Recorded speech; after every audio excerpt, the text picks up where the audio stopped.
morning. The time is now 9:39 a.m. and a quorum of the board is present. The State Board of Education meeting scheduled for June 9, 2026 is called to order. The first item on the agenda was approval of the agenda in order of priority. Are there any items that board members would like to add or delete from today's agenda? Ms. Schneider.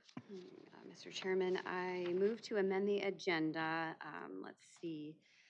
Under discussion and action items, Roman numeral 6, at L for a resolution to formally request the Michigan Legislature to appropriate financial resources for State Board of Education to perform statutory and constitutional duties. I'd like to read that into the record when it's appropriate. Is there a second? Dr. Pugh? Any discussion? I'll All right, read it Ms. into the Schneider, record. go ahead, you can read it in. Okay. Whereas Article 8, Section 3 of the Michigan Constitution vests the Michigan State Board of Education with leadership and general supervision over public education in the state of Michigan. And whereas the board's constitutional and statutory duties require transparent public engagement, regional accessibility, and direct observation of educational conditions throughout the state. And whereas holding monthly public meetings in critical locations across Michigan during the 2026-2027 school year will strengthen public transparency, accountability, and inform statewide educational oversight. And whereas adequate appropriations are necessary to support travel, meeting operations, accessibility compliance, public participation, and related administrative costs associated with conducting statewide meetings. Now therefore be it resolved that the Michigan State Board of Education formally requests that the Michigan Legislature appropriate sufficient financial resources to enable the board to conduct monthly public meetings throughout the state of Michigan during the 2026-2027 school year in fulfillment of its constitutional and statutory duties. And be it further resolved that the board affirms its commitment to transparency, public accessibility, and meaningful engagement with communities across Michigan in the governance of public education. And be it further resolved that copies of this resolution be transmitted to the Governor of Michigan, the leadership of the Michigan House of Representatives and Michigan Senate, and the appropriate legislative appropriations. Thank you, and I should have asked for discussion after. Is there any? It's okay. Right, no discussion. Can you take a roll call, Ms. Evans, please? Of course. Bullock? Yes. Lipton? Yes. McMillan? Yes. Pritchett? Yes. Pugh? Yes. Robinson? Yes. Snyder? Yes. And Tilly? Yes. Motion carries. One more resolution from me this Ms. morning. Schneider, go ahead. I believe we have a number of resolutions. So I'll forego reading this one in full into the record, but it is a resolution to add under the same Roman numeral discussion and action items, a resolution recognizing America's 250th anniversary and encouraging civic education. I believe this is a good resolution for us to encourage the celebration of our country. Thank you, Ms. Schneider. Is there a second? Dr. Pugh, thank you. She's foregoing reading it in. Is there any discussion? Dr. Pugh? I do support this, and I also agree that we should be celebrating this amazing milestone. There are changes that I've submitted and hope to put into the record, and hopefully will be accepted. Thank you, Dr. Pugh. Anyone else? Okay. Ms. Evans, you take the vote, please. Bullock? Yes. Lipton? Yes. McMillan? Yes. Pritchett? Yes. Pugh? Yes. Robinson? Yes. Snyder? Yes. Tilly? Yes. Motion carries. Thank you. Are there any other items that board members would like to add into the agenda? Dr. Pugh? I have a resolution establishing the Special Education Committee of the Michigan State Board of Education. I, too, will forego reading this into the record, but I do want to at least start the discussion today. And as we have mentioned previously in our last board meeting, that we have established a Special Education Committee, and this provides a framework for that, and look forward to discussing more about the education committee and what are some of the initial framework that we want to set in place for the initial convening.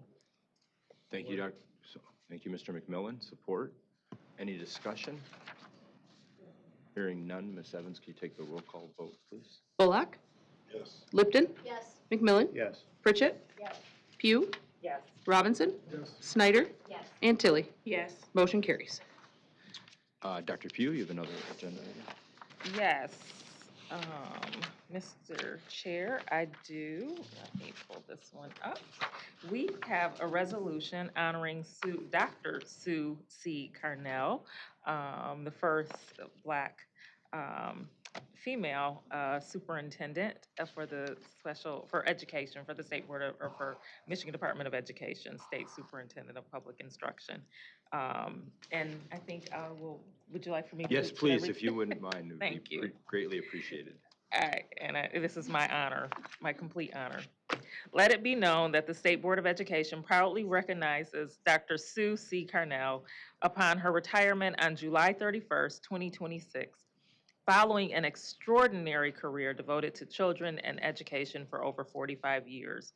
Whereas Dr. Sue C. Carnell became Chief of Staff to the State Superintendent in March 2020 and Chief Deputy Superintendent in August 2021.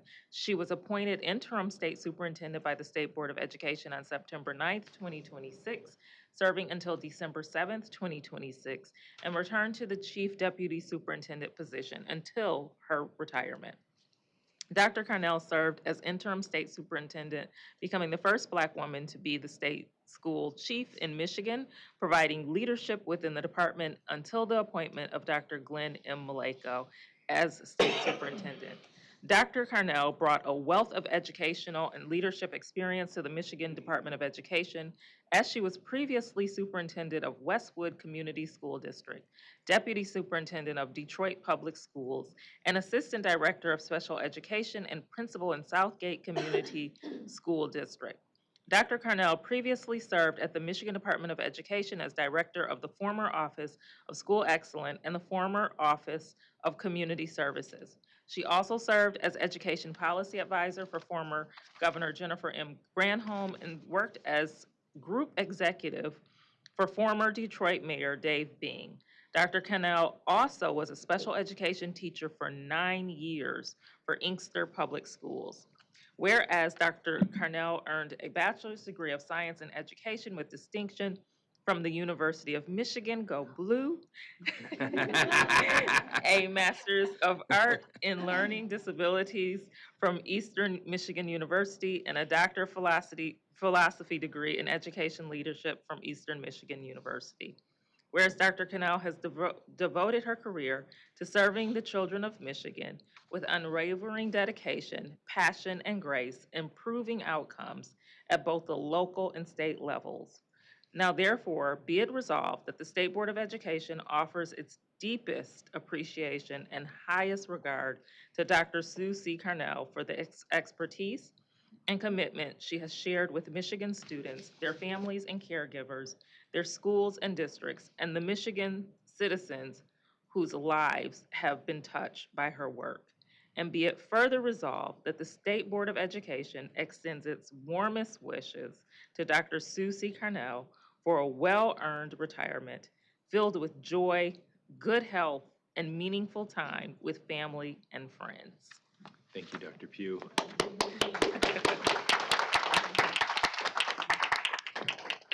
Could we get a second, please? Second. Thank you, Senator Bullock. Any discussion? Ms. Evans, roll call, please. Bullock? Yes. Lipton? Yes. McMillan? Yes. Pritchett? Yes. Pugh? Yes. Robinson? Yes. Snyder? No. And Tilly. Yes. Motion carries. Are there any other agenda items to add? All right, thank you. So may I please have a motion to approve the agenda as presented? Dr. Pritchett, thank you. As amended. Or as amended, excuse me. We Thank got- you. As amended. There one more, no? Isn't there another resolution? No, it's already on the agenda. Okay. Yep. Yeah, it's, Sorry for the confusion. is there a second? Senator Bullock, thank you. Any discussion? Hearing none. Ms. Evans, take the roll call, please. Bullock? Yes. Lipton? Yes. McMillan? Yes. Pritchett? Yes. Yes. Robinson? Yes. Snyder? Yes. And Tilly? Yes. Motion carries. Thank you. At this time, Ms. Evans, State Board Executive, will introduce the members of the State Board of Education. Good morning. You have just been listening to Dr. Glenn Maleko, Chairperson of the State Board and State Superintendent. To his left around the table are Board President Dr. Pamela Pugh from Saginaw, Board Co-Vice President Ms. Ellen Cogan-Lipton from Huntington Woods, NASB Delegate Dr. Mitchell Robinson from Okemos, Ms. Nikki Snyder, Mr. Corey Rosser, the 2025-26 Michigan Teacher of the Year, and Ms. Emma Young, Deputy Director of Public Policy in the Governor's Office and Board's ex officio. And now seated to my right is Mr. Tom McMillan from Oakland Township, Board Treasurer Mr. Marshall Bullock from Detroit, Board Co-Vice President Ms. Tiffany Tilley from West Bloomfield, and Board Secretary Dr. Judith Pritchett from Washington Township. Thank you, Ms. Evans. So here are the instructions for public participation. The public may register to provide comment during the public participation portion of the meeting at approximately 1 p.m. Those wishing to make public comment must register before 1. To provide public comment by telephone, please complete the registration form on the MDE webpage at michigan.gov/MDE. To provide public comment in person, please scan the QR code located on the stand outside the boardroom and complete the registration form. These instructions are also listed at the MDE webpage, michigan.gov/MDE. Thank you. And next, we have the presentation of the Teachers of the Year. The first item on today's agenda is presentation of the Regional Teacher 2025-26 Michigan Teacher of the Year. We welcome Mr. Corey Rosser, 2025-26 Michigan Teacher of the Year, Social Studies teacher, Quest High School, North Branch Area Schools, and Ms. Stephanie Jaskowski, 2025-26 Region 9 Regional Teacher, English Language Arts Teacher, Woodhaven Upper Elementary School, Woodhaven, Brownstown School District. This is an informal presentation and no action is required by the board. Welcome again. Thank you. Thank you for having us. I'm really excited to be here with Stephanie. Stephanie was originally supposed to be here in April with us, but was moved to this week. And so as part of that, she arranged her schedule the best she could. And we're happy to have her here, but she does got to take off immediately following our presentation to attend her daughter's 8th grade promotion celebration. And so, you know, I know that sometimes as adults, we forget how important those events are to kids and to families. And sometimes they can feel like Groundhog's Day when we've been teaching for 20 years.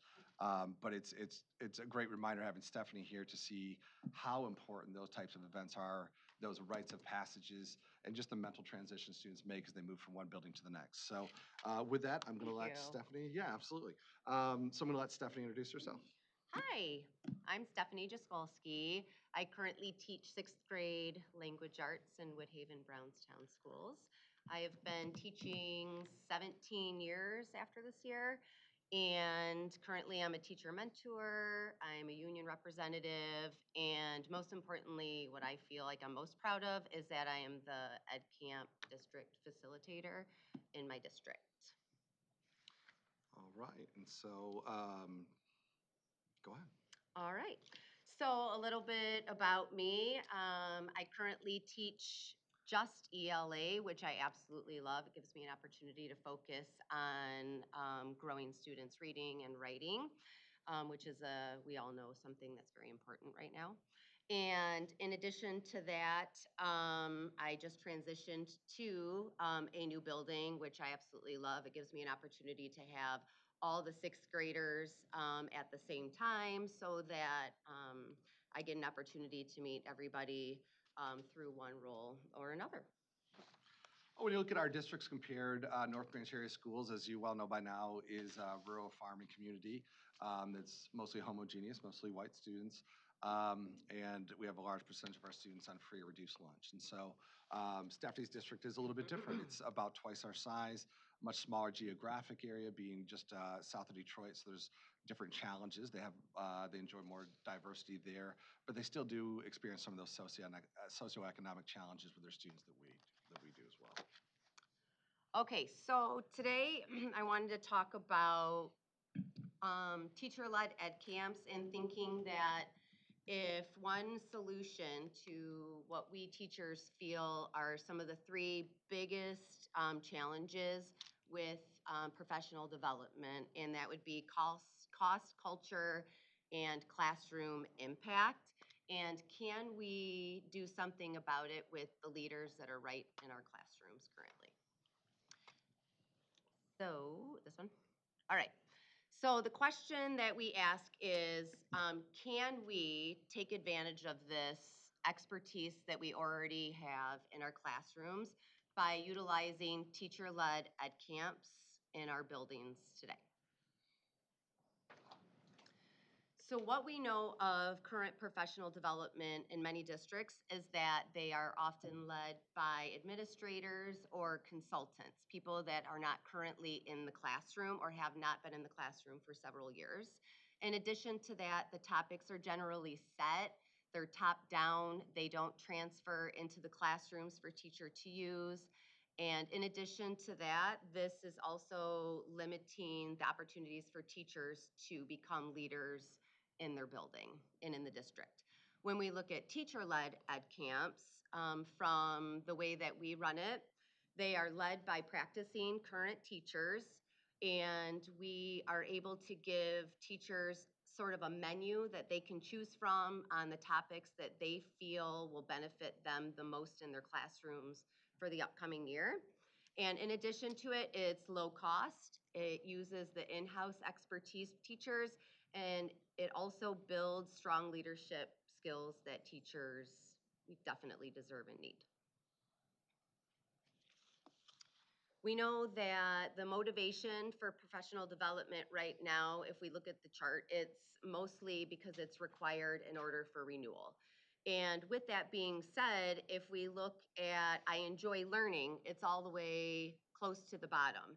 And with teacher-led ed camps and giving teachers choices of what they want to improve and facilitate in their classrooms and grow, this gives teachers the opportunity to then become invested in what they are learning and teaching for that professional development day.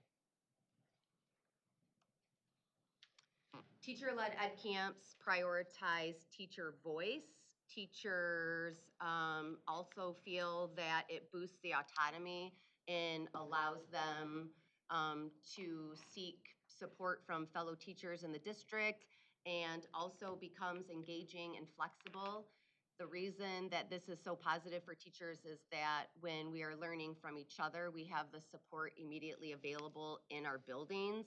So it's a check-in consistently to see if we need any support for what we might have learned previously. It also strengthens teachers' school leadership, which is something that I feel is really important, maximizing teachers.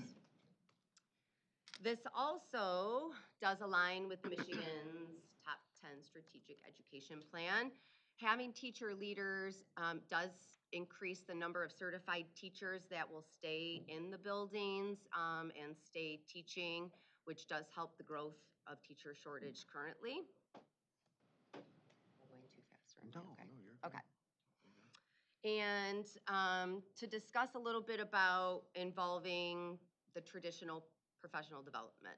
It can often be passive. Teachers are forced to sit and listen to people, like I previously stated, that have not been in the classroom ever, or sometimes just in many, many years. And teachers are not getting a choice. Things aren't really transferring. It's a very sit-down method. Take this handout. This is what I'm here to talk to you about, and then nothing is essentially transferred. So with teacher-led ed camps, teachers are more engaged. They get to actively contribute, and then in the end presents higher results for students and higher participation in the classroom moving forward. It's also a really positive way to increase collaboration in the professional learning community, and oftentimes these skills transfer into PLCs. Teachers know what work. We know that teacher-run PD professional development is definitely something that has been embedded. It's directly connected to learning classroom practices. Research also shows that with sustained professional development over time, it is more active it is more effective for teachers because they're not isolated sessions, but something that can continue throughout the entire year. when you are meeting with your colleagues. In addition to that, I think it's more important that we also note high cost that comes with keynote speakers and people that districts do have to pay to come into these classrooms or into the buildings. And utilizing teachers and their leadership and skills is definitely a way to save districts money in the end. What does a day attending ed camp look like? So in my experience, what we do is we give teachers a survey ahead of time, and we take the survey and we create a menu. And there are various sessions throughout the day, and teachers get to choose throughout the menu what they want to learn about that day. And teachers then ahead of time know how many teachers are coming to their session, whether it is younger elementary teachers or middle, like myself, or high school. They're given the opportunity to work with grade levels throughout the entire district. And this allows teachers to pursue the topics that directly affect them in the instruction and challenges that they have day to day. So the recommended actions are, can we continue to transform professional development through teacher leadership? Promoting teacher-led ed camps, as we know, through existing teachers and local teachers, regional and state initiatives. It does become something that gives teachers an opportunity to lead, and it is a cost-effective strategy for instructional improvement across the board. It also helps to increase the teacher retention that we're looking for. So we do forms of that at North Branch Area Schools as well. Really, I find, and I found throughout the state this year in visiting schools, is that most teachers have a genuine desire to lead. They really want to be on the forefront of what's happening. They want to say in what's happening rather than be dictated to in their classroom. And so an example that we have at North Branch was our AI Institute, in which we have multiple teachers from each building that are participating, being sent to specialized training in AI, and then they're bringing that information back to us. It's incredibly difficult to try to teach something like AI to 144 teachers at North Branch. Much easier to have a team of teachers that are proactive, that want those leadership opportunities to bring it back to us. And so our curriculum director, I'd asked her for a quote because she was a driving force with putting this together. It's about teacher voice leading educational policy on key issues. It's about hearing teacher perspectives on how to best prepare our students for their future. It's really about what our priority is as schools. And so how do we get teachers' voices into that?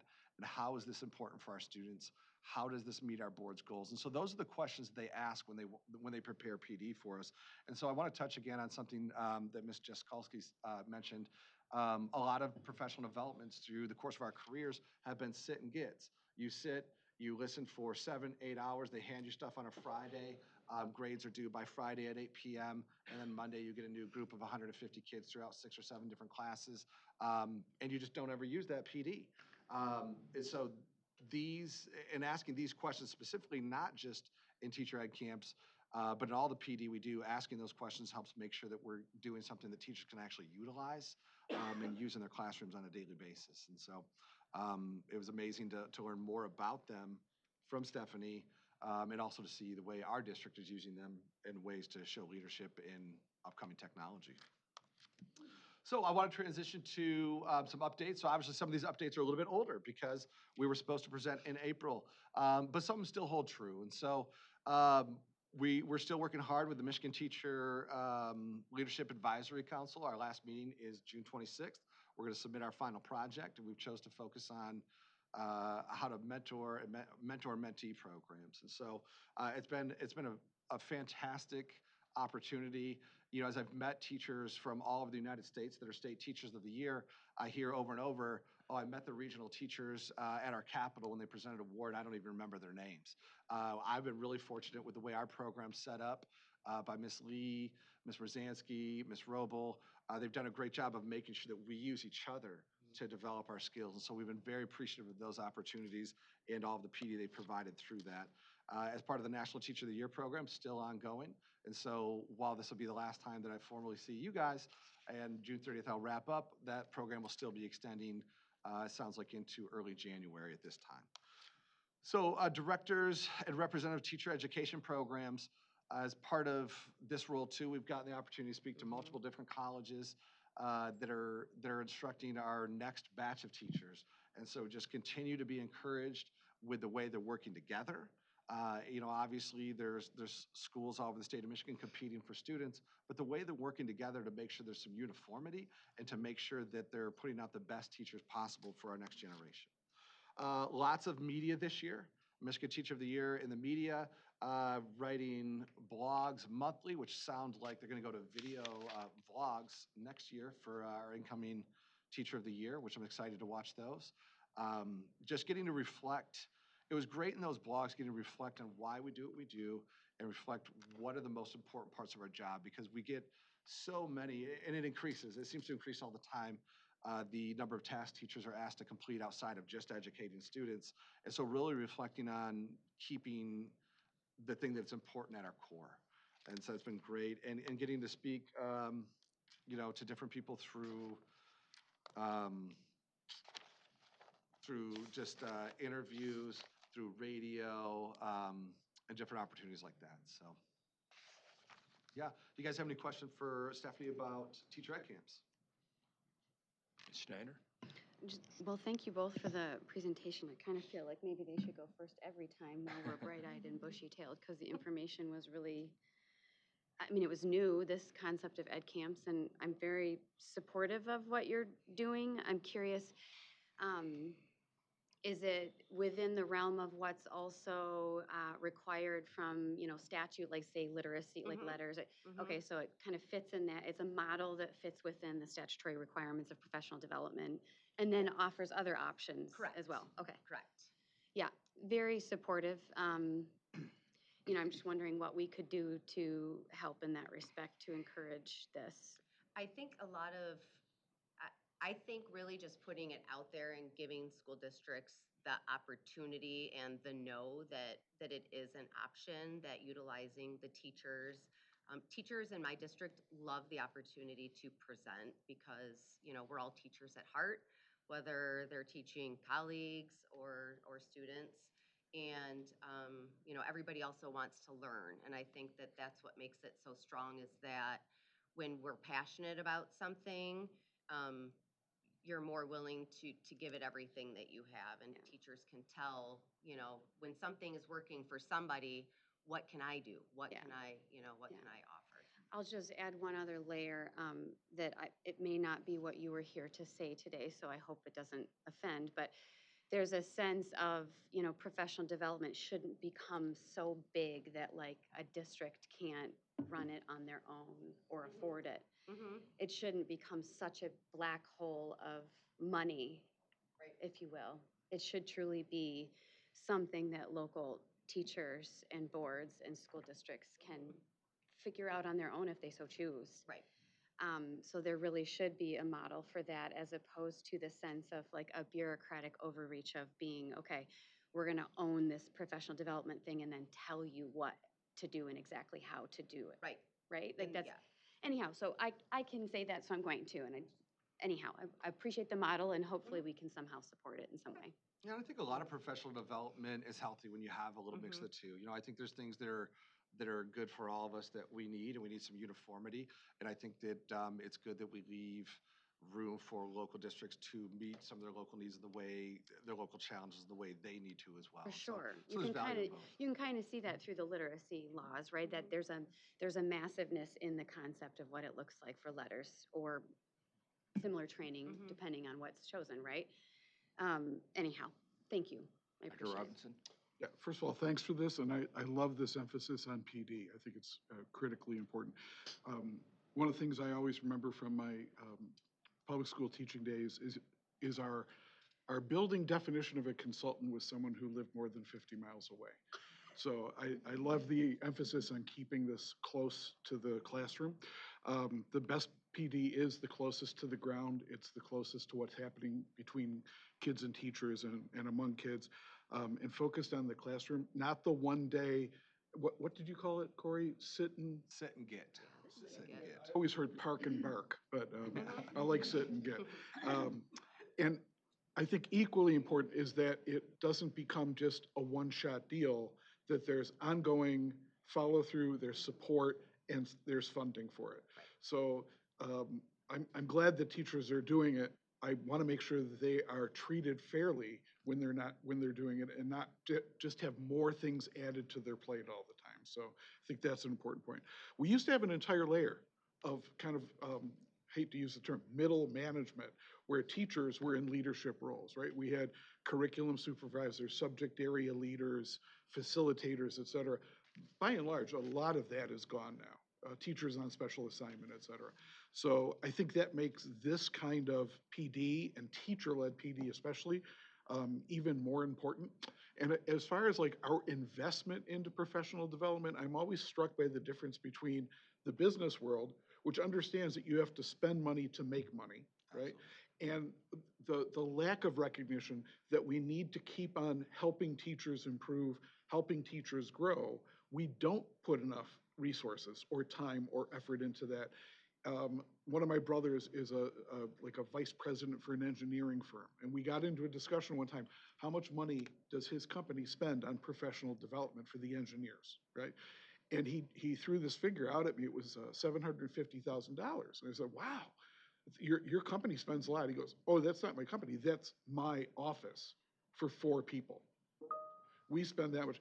And he said, what does your organization spend on professional development? And it was like, we had just had all of our professional development conference training cut the year before. I think teachers do a lot of professional development on their own dime, on their own time. They're lucky if they can get a sub coverage if they attend a conference or whatever. I think we need to recognize that teachers are trying to improve. They're trying to get better, and we should support and fund those efforts to do it and not expect them to do that on their own. Absolutely. That's a huge challenge that I've seen in my career is being able to connect with those things and make it work with our school's budget. So thank you for shining a light on this. It's great.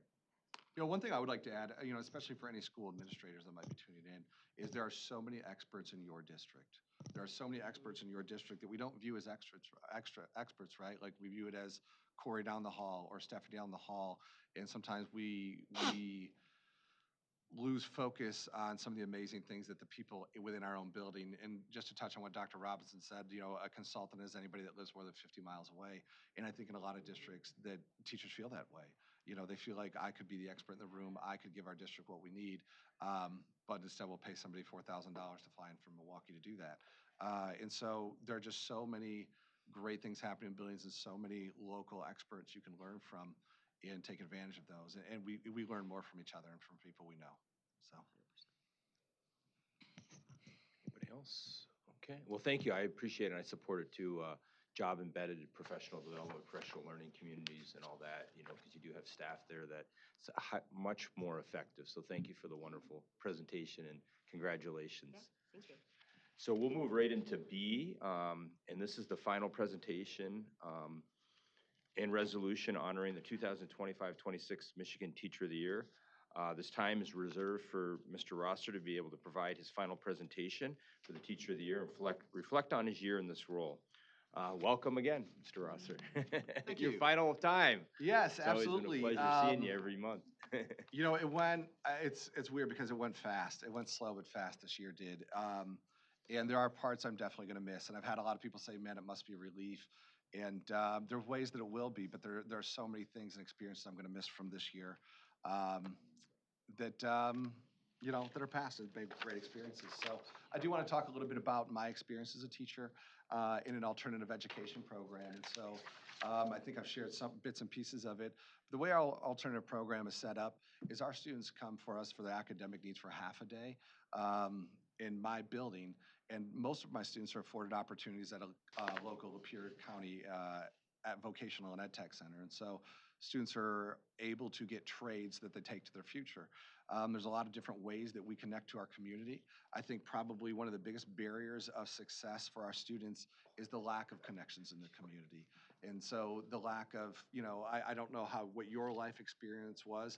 My life was, I wouldn't say overly privileged, but it was privileged enough that when I needed a job, my parents were connected to people that could get me one of those very easily at a young age. And so we take for granted those little things that we have. And a lot of times alternative ed students are socioeconomically challenged and they struggle to connect to those opportunities. And so that's those are just some of the things we do. We do a lot of community service. Through that community service, we've been able to get students jobs, even if they're for a weekend, even if they're for a local senior citizen. But more than that, our students see that the community is connecting to them and they care about what they're doing. And we're building allies in our community in that way. And so, when I look at my students, one of the first things that early in my career that my wife had said when she met my students was like, those aren't the kids I thought I was meeting. That wasn't what I was picturing. And if you went into my classroom, you would see high school students. You would see regular kids. Kids are kids everywhere, and they have different challenges and they have different gifts.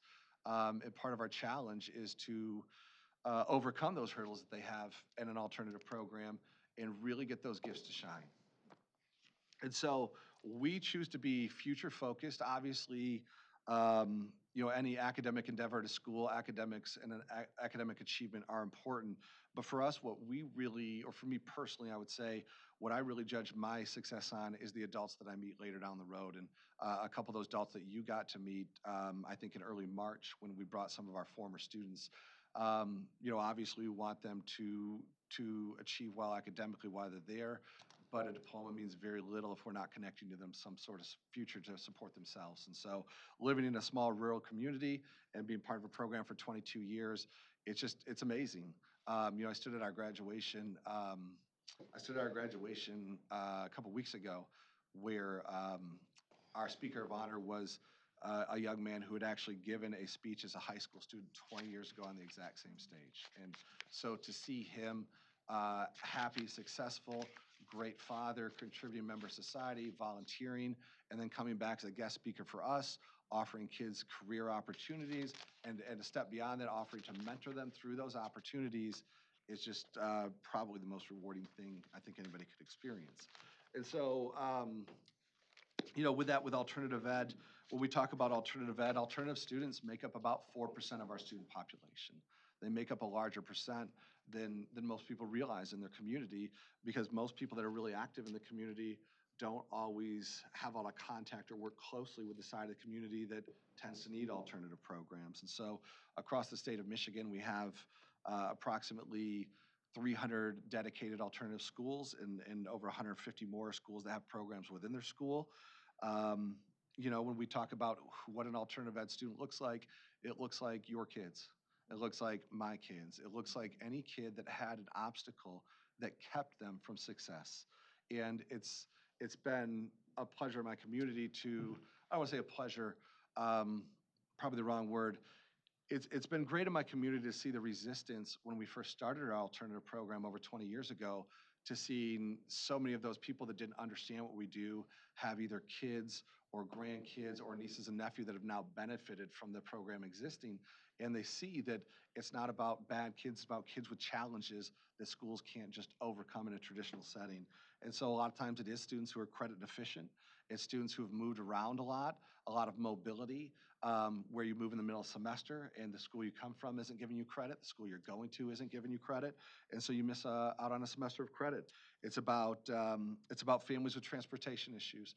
It's about one of my students who has a parent who works very, very, very hard and lots of hours with young kids, and often has to stay home for the first hour and a half of the school day to take care of those kids because the mom's at work. And we have a stagger from the start of our elementary times to our high school. It's about all of those different challenges, and it's becoming increasingly more about the mental health challenges and trauma as well. We have a rigid outline for what a high school student looks like, and so when something goes wrong in any one of those 8 semesters that those students are there, that's enough to disrupt their future. And so to have the net of a place like Quest High School or other alternative programs gives those kids an opportunity for success. For my year, again, some of this is a little bit of repeat. Just promoting the profession has been one of my favorite parts. Meeting amazing teachers have been one of my favorite parts. in honesty, with the Teacher of the Year program, we call it imposter syndrome. And the first 2 months, I really felt like I didn't belong. When I pictured the Michigan Teacher of the Year, I pictured like Bill Nye the Science Guy or an advanced placement AP, an AP chemistry teacher. Um, and just going around the state of Michigan, it's been a pleasure of mine to offer that perspective to teachers that don't feel like they're enough, because they are, and they're doing better than they think they're doing. And so it's just been a pleasure to promote our profession in that way, through whether it be podcasts, whether it be through the blogs, whether it be through the Michigan Teacher Leadership Advisory Council, which has been a huge blessing with 9 amazing educators, one that we got to see here today, being part of the Governor's Education Advisory Council, being part of Special Education Advisory Committee, just learning so much over the course of the year. And so definitely times I'm going to treasure. Met some really amazing people. So speaking engagements, also a great pleasure of mine. I love to talk about my students. And my students ask me all the time, how can you get up in front of 300 people and just grab a microphone and talk? And if you've been somewhere I've gone, sometimes I just do that. Like, this about like, hey, I have like a note card with 5 things, but I'm going to talk about you for an hour. But it's so easy to talk about the students that I love and the progress they're making, and share what they've done. A dream of mine, as I stated a couple board meetings ago, of my coworker, myself, was we just really believe that what we have is special in our alternative ed, and we talked about how can we package that and get word out to other schools. And so this program has allowed me to do that, and I'll be forever thankful for those opportunities. So teacher ed prep programs that I'd mentioned before, going to Central Michigan, U of M Flint, Wayne State, going all over the state of Michigan to get an opportunity to speak to future teachers. Just so refreshing, because as we get older in our profession, sometimes it's easy with new teachers that are very overwhelmed to feel like, man, the future's not as bright as we thought it was. But it reminds me of an old story of a quote, I think from ancient Egypt, where they talked about how teenagers are increasingly more lazy and disrespectful. And you see the quote was from 6,000 years ago, and you realize maybe they're not as lazy and disrespectful as we think we are. Maybe we're getting a little older. And so to see 22-year-olds come out and ready to do this and on fire to do this is extremely refreshing. Again, the National Teacher of the Year program has been a blessing as well. Not a day goes by that we don't get texts from all of these people bouncing ideas off each other, seeing the inspiring things people do. And, to speak to alternative education, just so grateful to be the only alternative education teacher of the 58, when you count the 50 states and 8 territories. But to go there and, again, expect to see advanced placement teachers for everything, and see teachers that are doing amazing things with welding at ed tech centers in Alaska, to see a finalist from Georgia that has an agricultural program, to see all of the different ways that these 58 people are affecting their district, and not necessarily in that way that I thought they were going to, or in the room that I thought they were going to. And even being really pleasantly surprised that I actually really like the guy from Ohio, which is tough for me to admit. So it's been a pleasure to meet Chris and work with him on things as well. So, and in his defense, he's from Toledo, so he's almost Michigan. So if things would have gone different a couple hundred years ago, he'd be in Michigan. But so we'll claim him because he's a great guy. But it's just been an absolute pleasure to be part of this and meet you and see how things are done. And the last message I would give you is that everything you do at this table is extremely important. All voices are important. Dissension is absolutely important. It's what makes us a democracy. If everybody agrees on every single thing and we don't hear all voices, we are always better together. So. Anybody, Ms. Schneider? I just want to thank you for this year. One of the things that stands out that you have shared in multiple presentations is the concept of mentorship.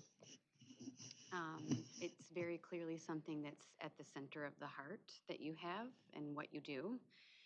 So I guess my question would be, if you could summarize the student that needs mentorship and the person that is a mentor for us, even if it's just a handful of words or sentences for each, so that we really understand Yeah. before you leave, like, what is mentorship? mentorship is really, and I've used this phrase a lot of times at the table, it's really about connecting people to their futures.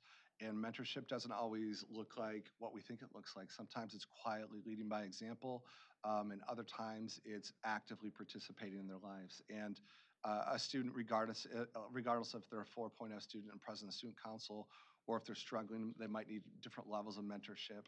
And that's why every member in a school district is so important to a district, because the kids, I even see it in my own classroom. The kids that I connect with are not the kids that my coworker, Mr. Scalf, connects with. And having somebody that they can go to and help connect them to their future and guide them is so important. So from a student standpoint, um, it's really just that. It's a student that wants the best possible outcome. They want to be the best version of themselves, and it's them being open to listening, or maybe the door being opened for them. A lot of my students, when they get to me, are not open to that experience because they've had negative experiences. School's not always a happy place for them. It's not always a successful place. And so, from a mentor standpoint, it's figuring out what that student needs. And sometimes it's being a little bit of a chameleon. It's about understanding that this one might need an arm around their shoulder and told it's okay, and the next one might need a little bit more tough love. And so it's about reading a human being and an individual and seeing what they need to achieve the best version of themselves. Thank you. Senator Bullock? Well, thank you. I don't have a question, just more commentary. Now, we've had, since I've been on the board, outstanding teachers of the year. But what I really appreciate about you is that your passion, you have a great passion for what you do, but it's grounded in a reality that I can really attach myself to. You bring a non-traditional vantage point, and whether that's your life journey to lead you to the teaching of these alternative school children, but it's something that I can relate to, and so like you just said, the connecting, I connected with you when you started talking. I talk about my juvenile justice background and Yeah, all that. absolutely. So, but I think it was a much needed perspective, providing the board your concept of how you teach and the folks you brought in. So. Yeah, I've been honored to be able to give that perspective because it's sometimes underrepresented. So. Thank you. Ms. Best of Tilley? luck. Thank you, Senator Bullock. Ms. Tilley? My comment is definitely similar. You may not be what you think is the model teacher, and your students may not be what some think of as model students. But your voice is definitely needed at the table because people need to realize that even though there are students that have obstacles that aren't an A student or perfect, that they can still achieve, that they can still be successful. They just need the right support, the right resources, the right educators, the right adults around them to help them to get across that finish line. So thank you so much for everything that you do, everything that you have brought to this table. And I am glad that for the most part, it's been a good experience for It's you. been a fantastic Thank you. experience. And again, the coordinators from MDE have made it, have ensured that it would be. And they've done the things that they've needed to make sure that that I feel like I've used this platform. And so I'm forever appreciative of them. So. Dr. Pugh? I want to just echo what my board colleagues have said. It has been an honor to have you here at the table.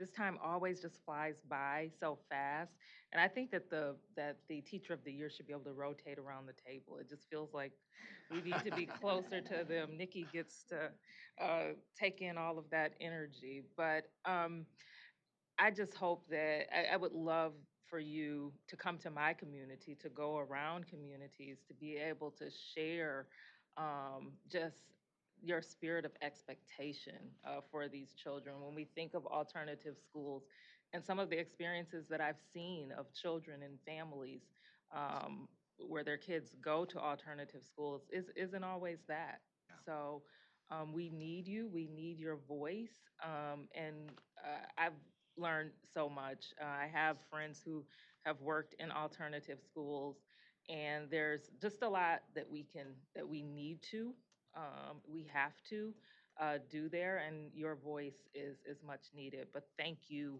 for joining us. Thank you. I appreciate it. And when I think of alternative students, they're capable of more than they think they are, and they're willing to do much more than most educators think they are. And to the previous conversation, the educators in those spaces, educators in general, but in those spaces have so much to offer, and that we could glean from, just as we are with you. So, need your voice. Thank you. So I just want to add to, I thank you as well for the great work, and it's obvious you made a tremendous difference for your students in your schools, but you've had a broader positive impact. Since I've been here in December, you've told a story with you and your colleagues that are making a difference in the districts. You've given us a frame of reference for things that we can do. And the items, honestly, that you've presented are connected to a lot of the agendas of what we want to do to improve outcomes for students. So I have the highest respect for you. You're positive. I love it. And you're always here, and you're still coaching, I believe, too, right? Coaching. You're always Yes. going to coach, so coaching you, Yes. but it's been a pleasure, and we've gotten, I think, in many pictures with Student First side, so Yes, we one got more to it. come. And I guess my last thought I want to say, and I didn't plan on this, but I think if you think of the 10 presentations the Regional Teachers of the Year did, 7, I believe it was 7 of the 10 dealt with students, their mental health, their well-being, how we manage behavior, how we redirect behavior, and 3, I think, dealt more with content and policy. And so if you want to know where teachers' heads are at, we've told you. And dare I say, I hope you picked up a few nuggets from the table. Absolutely. Genuinely. Yeah, absolutely. It's been fantastic getting to know each of you that I've had time for an individual conversation with, and just a new perspective. And so I appreciate all of you very much. Thank you. So we also have Miss Lauren Carter Enzoma, who's here joining us. We're going to move next to the resolution honoring Corey Rosser. I'd like to have a motion to approve the Dr. Pritchett, and a second, Ms. Schneider. Dr. Pugh, would you be kind enough to read it, please, into the record? Would love to. Resolution, Corey Rosser, 2025-2026 Michigan Teacher of the Year. Whereas Mr. Corey Rosser received a Bachelor of Arts in Education from Central Michigan University and a Master of Arts in Educational Leadership from Mary Grove College. Whereas Mr. Rosser has 22 years of teaching experience and expertise, all of which have been as social studies teacher at Quest High School in North Branch area schools. Whereas the State Board of Education and the Michigan Department of Education honored Corey Rosser as the 2025-2026 Michigan Teacher of the Year. Whereas Mr. Rosser is recognized for his ability to motivate and inspire his students, as well as other educators, to embrace challenges and to grasp difficult concepts through his unique and imaginative presentations and lessons. Whereas Mr. Rosser has recognized the importance of student and educator engagement throughout his tenure as a Michigan Teacher of the Year, and has never lost his interest, his enthusiasm, or his commitment to the ideals of education. Whereas the State Board of Education has continually supported teachers with several quality initiatives, including the Michigan Teacher of the Year program with the Milken National Educator Award. Now, therefore, be it resolved that the State Board of Education expresses its deepest appreciation and gratitude to Corey Rosser and the tens of thousands of educators in the great state of Michigan for their outstanding work. Be it further resolved, the State Board of Education supports all efforts, training, and resources available to our state's educators so that our teachers may continue to educate and positively influence the children of today as they become the leaders of tomorrow. Thank you, Dr. Pugh. Is there any further discussion? All right, Ms. Evans, will you take the roll call vote, please? Bullock, Yes. Lipton, Yes. McMillan, Yes. Pritchett, Pugh, Yes. Robinson, Yes. Snyder, Yes. and Tilly. Yes. Motion carries. Congratulations.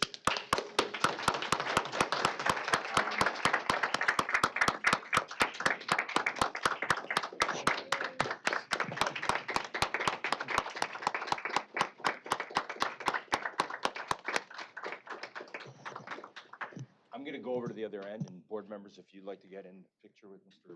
Oh, This side, David, or?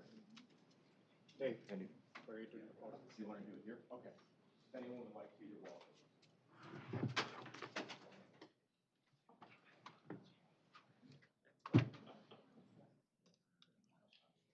Get theirs first.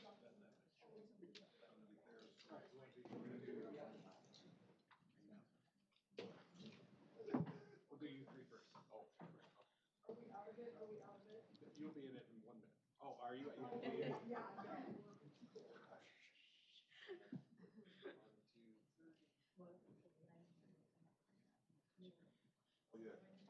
Where's it?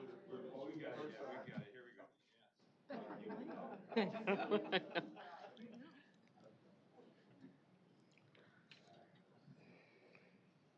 Sneak out the back way, I suppose. Alan, one of those pictures.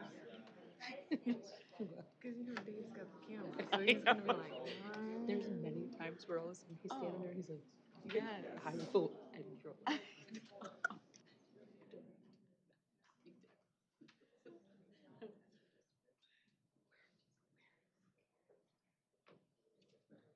Looking at you. All right, me. This guy. All right. 1, 2, 3. And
Okay, next on the agenda is item C, a presentation on improving the graduation rate for students eligible for special education programs and services. Today's presentation will feature Michigan's efforts to improve graduation rates, expanding inclusive practices, access to the general education curriculum, and supporting districts in providing a free and appropriate public education in the least restrictive environment. I just want to say too that I know we're going to talk later about the board committee, and Dr. Pugh has announced that.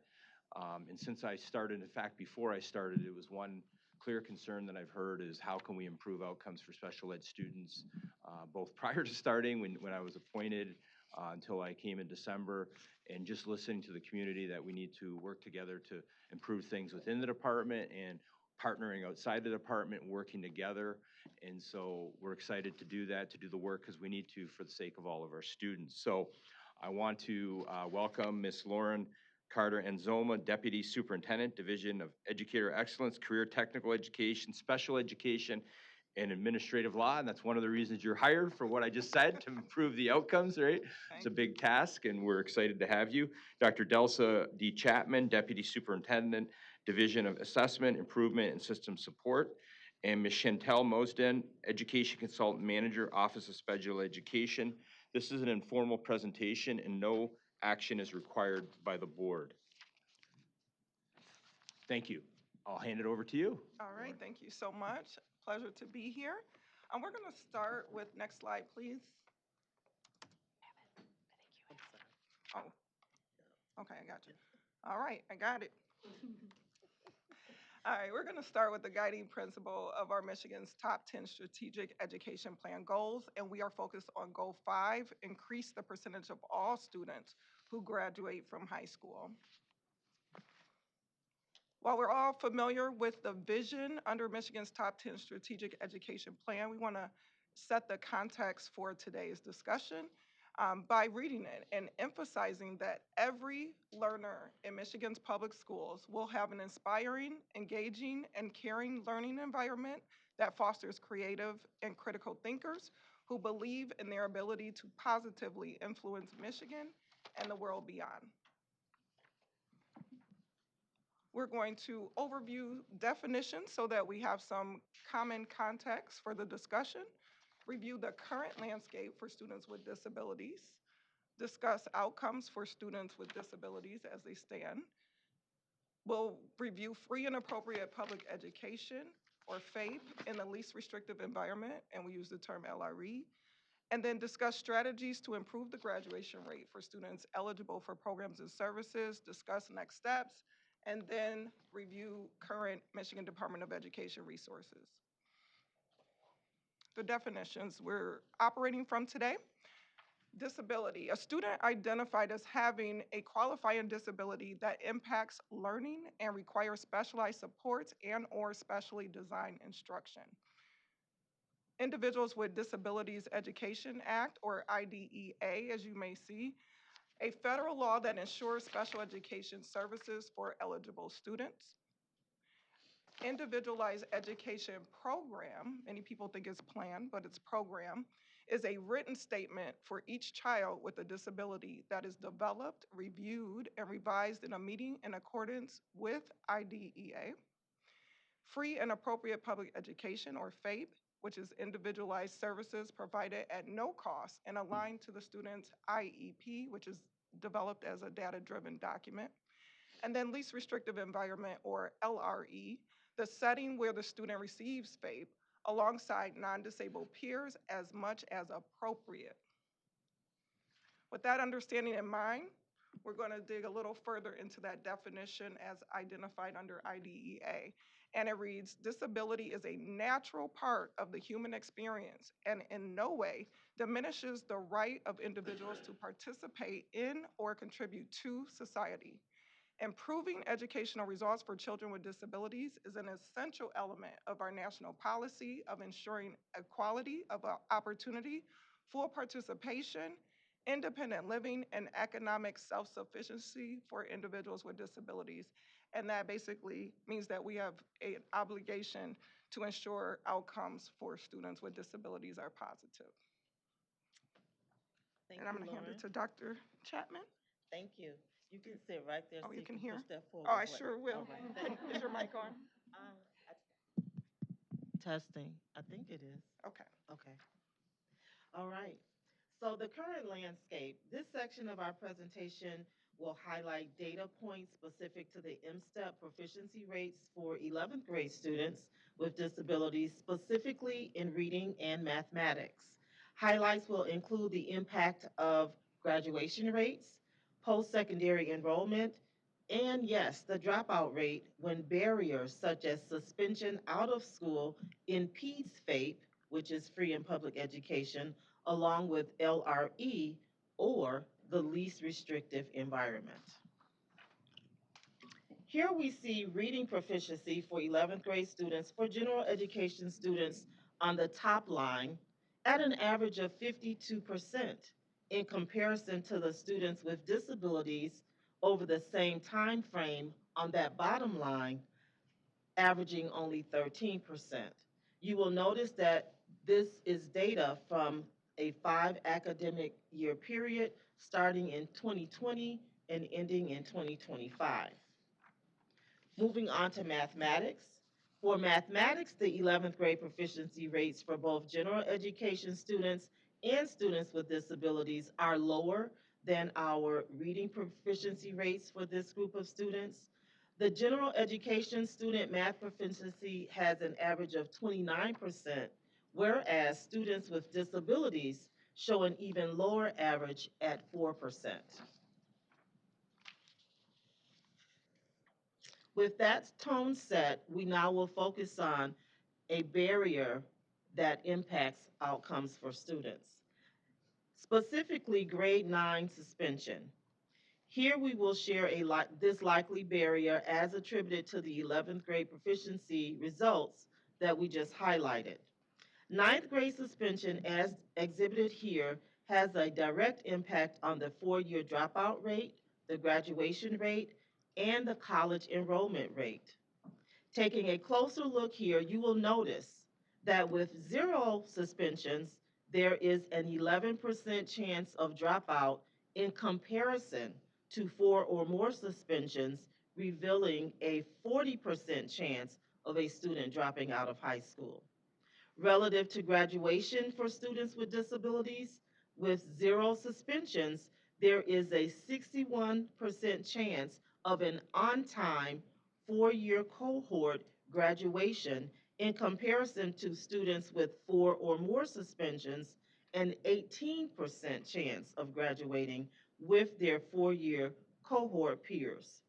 With the goal of graduating students who are opportunity ready for the future, the college enrollment rate here shows that with 0 suspensions, students with disabilities have a 28% chance of enrolling in college upon graduation. However, those with 4 or more suspensions, that likelihood decreases to 5%.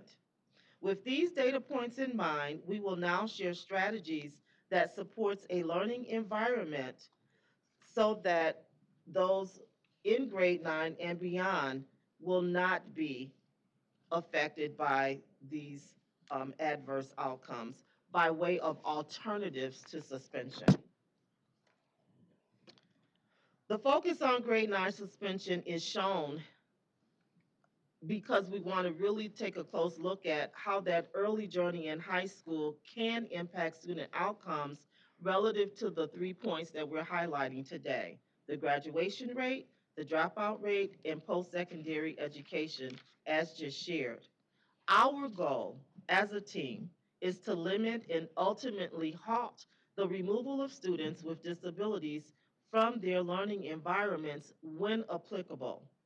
Instead of suspension, strategies including MTSS or multi-tier systems of support, PBIS, positive behavior intervention support, and or EWIMS, early warning intervention monitoring systems, should be exercised as alternatives to suspension so that while redirection may be needed for students, it does not have to be suspension in many cases.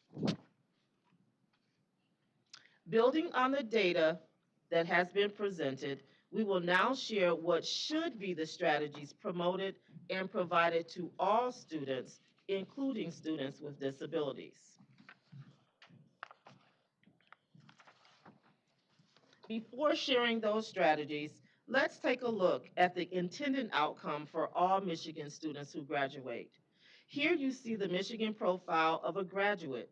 This includes students with disabilities. Why and how? All students are general education students first and should be offered the opportunity to be in learning spaces that allow them to effectively communicate with a variety of audiences, collaborate with others, use argument and reason to conduct and present their work, use technologies and its supportive tools during the learning process, and to problem solve by constructing explanations built upon their own inner creative designs and innovative solutions. These characteristics for all Michigan graduates afford them the opportunity to be ready for the world beyond high school. And so now, taking a very close look at the graduation rates for 4, 5, and 6-year cohorts, we want to share the following. Yes, we see that there is progress for each cohort for the 1-year, 5-year, and 10-year trend. However, while there is growth in the percentage of students with disabilities graduating, the average rate is more than 20% lower than the overall student graduation rate for Michigan, which most recently calculates at 84%, a historical all-time record high for Michigan. In summary, for this section of the presentation, we note that student outcomes related to percentage of time in general education is critical to successful outcomes. As the data here presents, when placed with general education students 80% or more of the time, students with disabilities graduate at a rate of 68.5%. When the placement is 40 to 79%, the rate decreases to 52.6%, and when less than 40% in the general education space with their peers, that rate drops even lower, all the way down to 15.2%. This data reflects when a student is learning within their LRE or least restrictive environment as determined by the IEP team. And now we will share the specifics of FAPE and LRE. Lauren? Thank you. So this is an important space to focus our attention because the data is very clear that the more time students are with their non-disabled peer in the general education curriculum, receiving instruction as determined by their IEP team, they are graduating. However, we are clear that we have more work to do. Those numbers are insufficient to ensure that all students receive positive outcomes in graduation. So we want to hear from Chantel Mosden, our educational consultant in the Office of Special Education around FAPE and the LRE and that work we've been doing there. Thank you, Lauren, and thank you to the board for this opportunity. So now we've had a chance to look at different data points related to students, IEPs, their outcomes. Let's get a sense of what FAPE and the LRE looks like here in Michigan. So as you can see, students with disabilities are guaranteed a free, appropriate public education, or FAPE. The emphasis is on providing an education that is appropriate, one that is tailored to each individual needs of each child. Schools meet this requirement by offering programs and services that support unique student learning. IEP teams review data to understand each student's unique profile and then determine which programs and services will provide educational benefit. So during the 25-26 school year, Michigan provided FAPE to approximately 215,449 students. This represents 15.17% of all students in our state. Gives you a sense of what we have in Michigan for our students that are receiving that free, appropriate public education. Now, let's walk through the continuum of alternative placements that IEP teams consider when determining how to meet each student's unique needs while ensuring the students receive that educational benefit. First, let's get ourselves comfortable with the graph. So if we look at the left side of the graph and you follow the arrow upward, we see the placement options moving from the least restrictive environment at the base to the most restrictive setting at the top. On the right side of the graph, we see the inverse, the number of students. The largest number of students are served in the settings at the bottom of the continuum, and the fewest students are served in the more restrictive placements at the top. So this is what IEP teams are tasked with, at least annually, is they have to consider the full range of placement options to meet those unique needs. They begin with general education and determine whether that setting can appropriately meet the student's needs.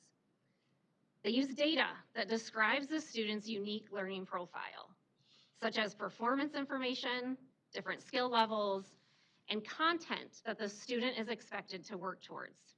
Pretty easy task for them, right? No. Then they have to, all of that is what helps guides the team's decision-making.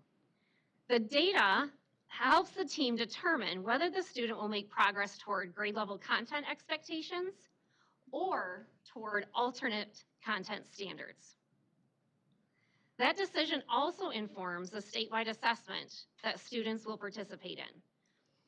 Students progressing in grade level content expectations participate in the regular statewide assessment, the MSTEP, and students working toward the extended curriculum participate in the alternate assessment in Michigan, that is our My Access.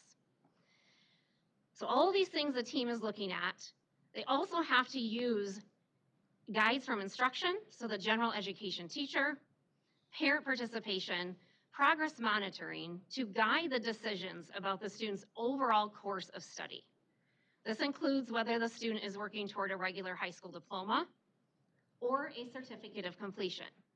And when we're looking at graduation rate, we're looking at those that are earning a regular high school diploma.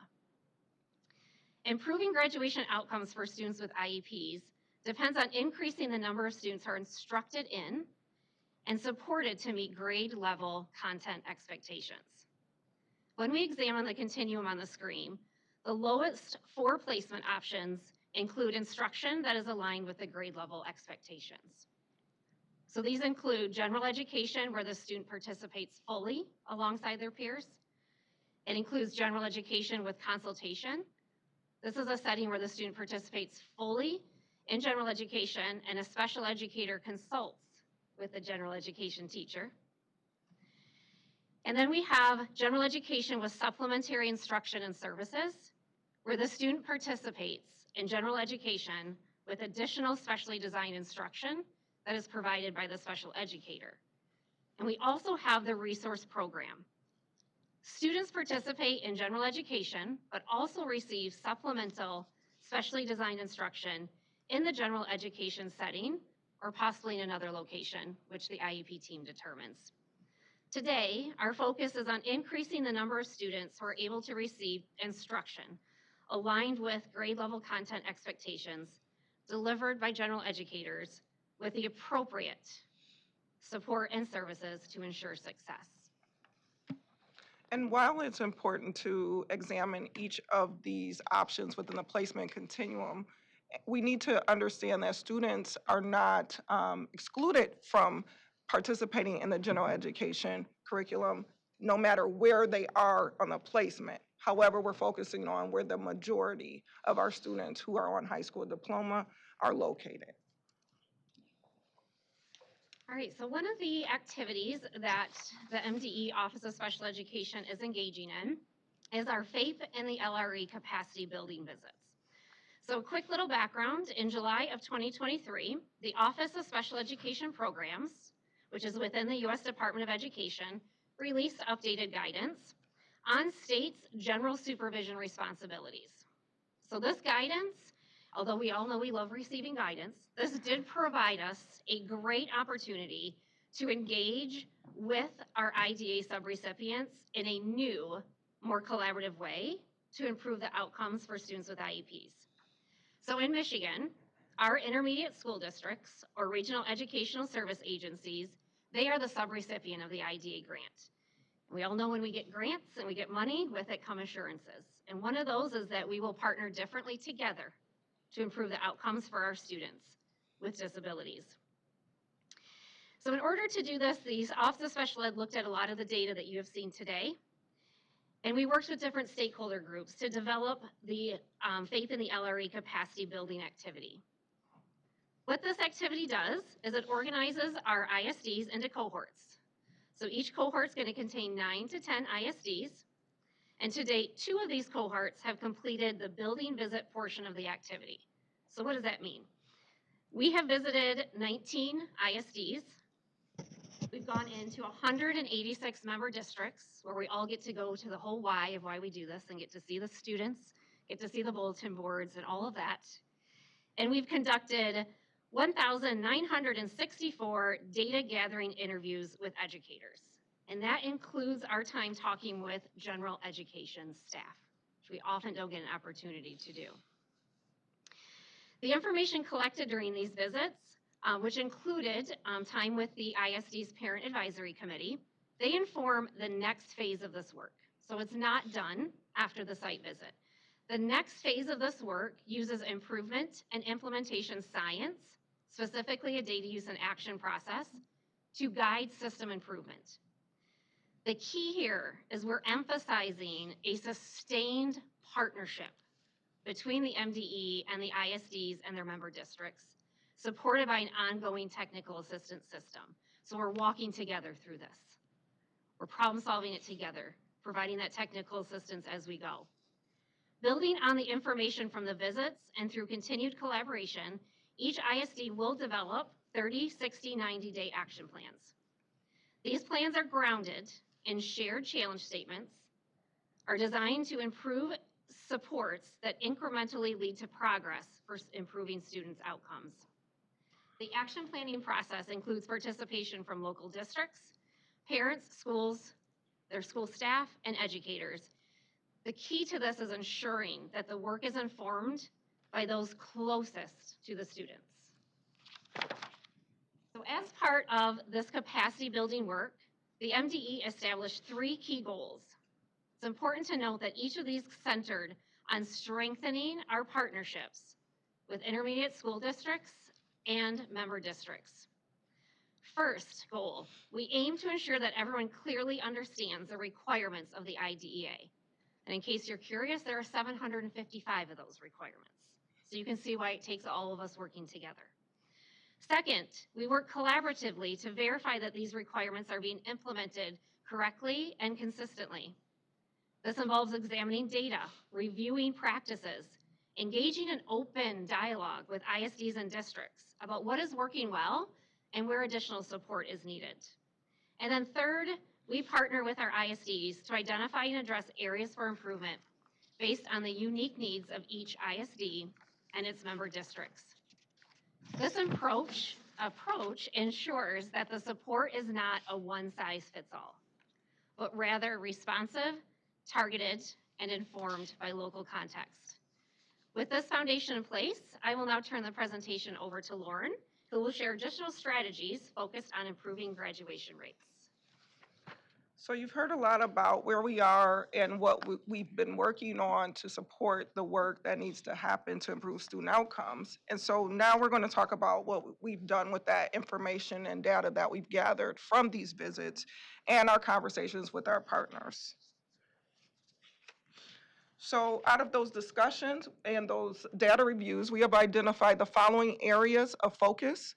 And we're demonstrating that here today by partnering with Dr. Chapman and the Office of Special Education, because it's something that cannot be done by a single group of people. We have to broaden our collaborative opportunities, and so we have to strengthen meaningful collaboration and collaborative engagement between general education and special education providers in districts and ISDs. That has to happen. We also want to make sure that we're strengthening high-quality tiered instruction and multi-tier systems of support. And so that high-quality tiered instruction means differentiation. It means making sure that our teachers understand what that looks like and what that can look like, as well as developing those interventions before we determine a student is eligible for being labeled as having a disability. Next, we have to, under MTSS, multi-tier systems of support, ensure that positive behavioral interventions and supports are in place, that informs how we address student behavior. And we consider things such as one of our regional teachers of the year talked about restorative practices. We heard about the 7 factors of consideration before under the seclusion and restraint law. We have to make sure that we are determining whether or not a student really will benefit from being removed from the educational environment. We then need to expand our high-quality professional learning and coaching. Our regional teacher of the year who just spoke today, she spoke about teacher-led ed camps. What do teachers want to know? Well, we've learned through these visits that teachers want more information about how to support their students in their classroom. We've also learned that special education teachers want more information about how to expand the core curriculum. And so we have to make sure that we're offering that high-quality professional learning.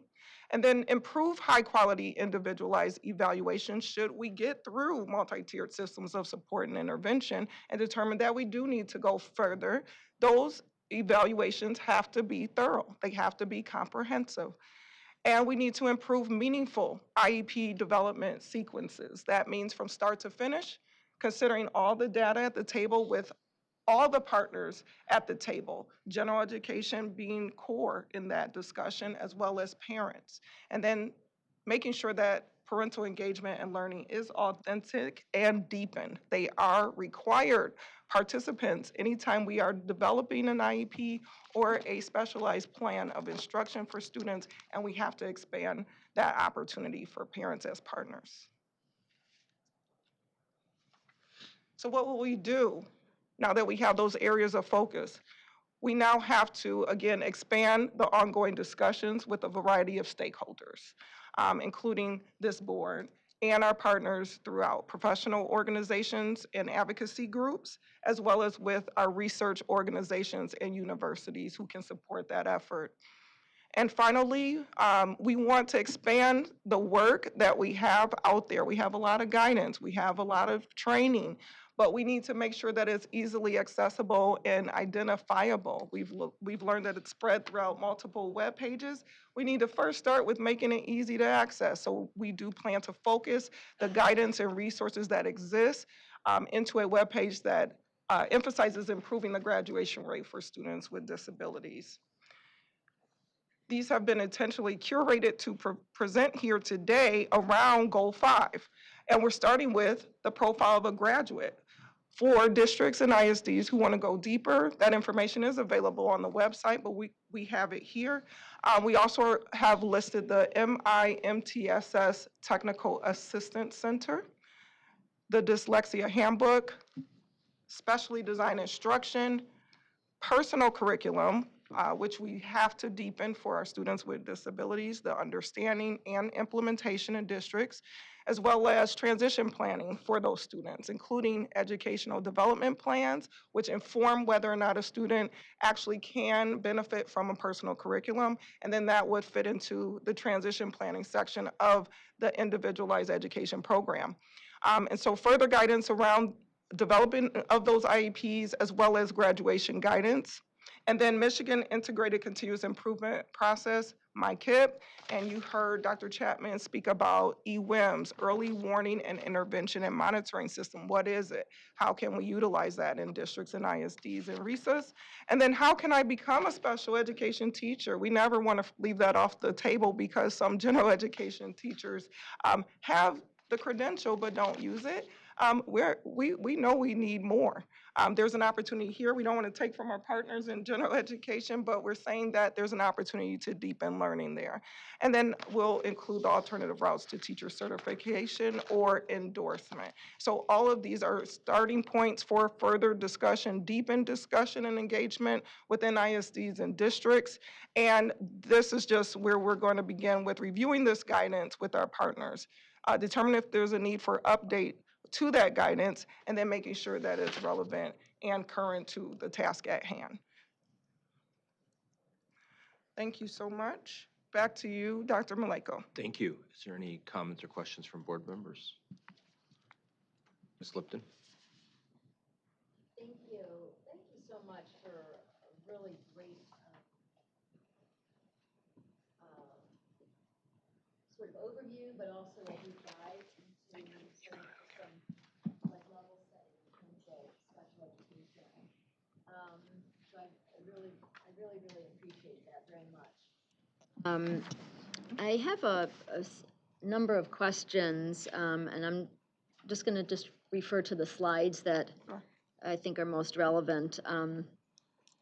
So beginning with slide 8,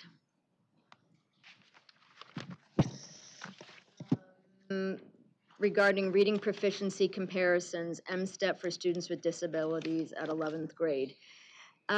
So I think collecting data is really important. I'm just curious in terms of, is this all students with disabilities, or is it broken down, or do you break it down in terms of students with cognitive disabilities? The data presented here from the assessment side, Ms. Lipton, is for all students with disabilities.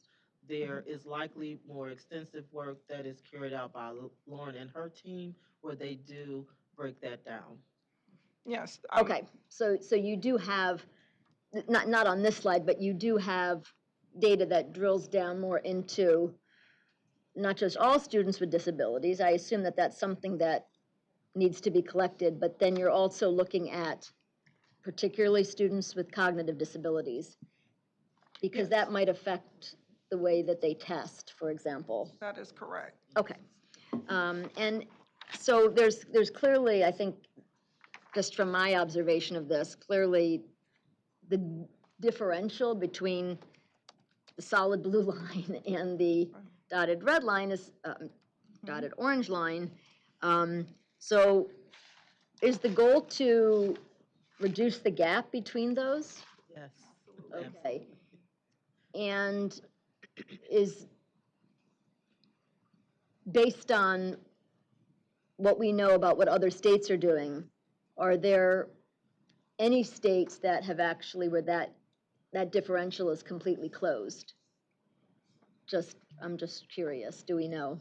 We don't have a definitive answer for that. Today, we can take a close look at what is comparatively happening amongst other states across the nation.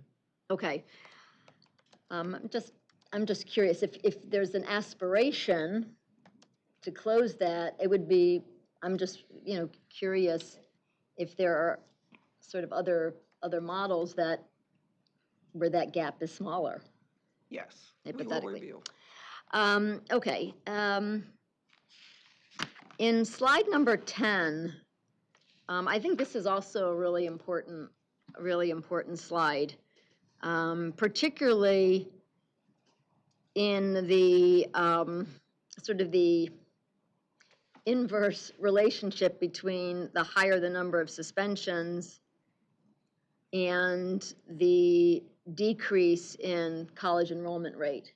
And certainly in my observation, in terms of overseeing and managing our 14 state promise zones, just sort of that definitely, sort of pans out. The part of the success for all students is their joy and enjoyment in school. Yes. That can't occur when they're out of school. And so there's a collaborative culture that pushes our at-risk students to seek post-secondary. So that totally makes sense. Do we have any information on the reason for the suspensions? Because just in my observation, sometimes a student is suspended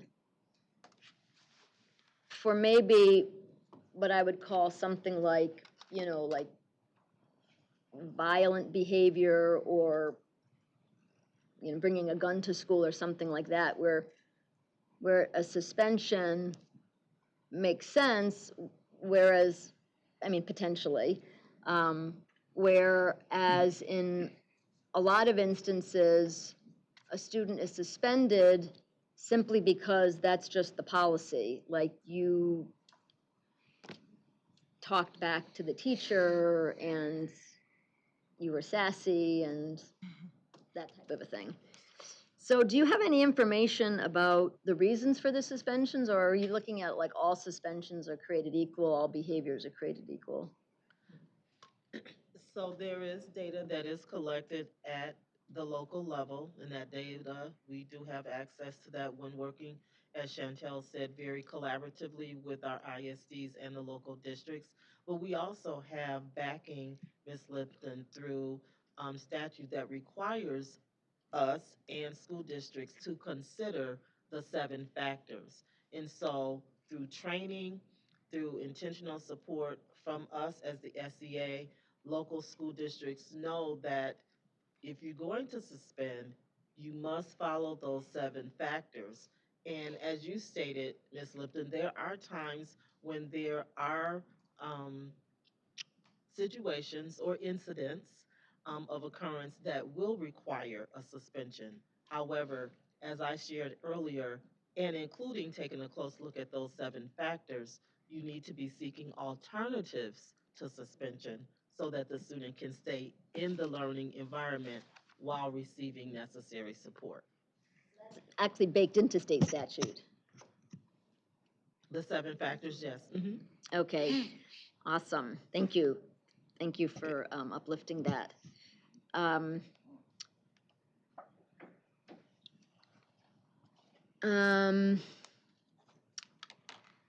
not sure what I made a note, so I'm not sure what I was referring to on that one. one of the things I wanted to just ask your ideas, and I didn't see any correlation or sort of observation regarding the school finance research collaborative, differentiation of funding of students with special education. I assume that's something that you all are cognizant of, particularly when you're working with your ISDs and school districts. Yes. Because I don't think it would be a great shock to anyone to hear that a more resourced ISD representing a more resourced cluster of LEAs is probably doing special ed differently. I'm not going to say better or worse. I'm just going to say differently than a less resourced ISD and less resourced LEA. So I assume in your observations that, or I'm not going to assume, is there a correlation between what you're seeing in the field based on resources and what we know, what the SFRC has told us about Yes. the So cost?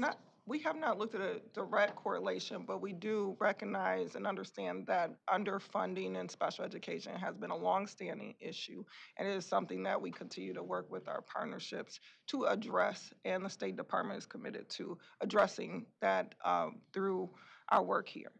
We will look into that further. I just anecdotally, I had the opportunity, along with other board members, to visit a school district in Oakland County. It's part of Oakland ISD. And it was to make an announcement of the Teacher of the Year, who is a special education teacher. And we had the benefit of being able to see him in his classroom.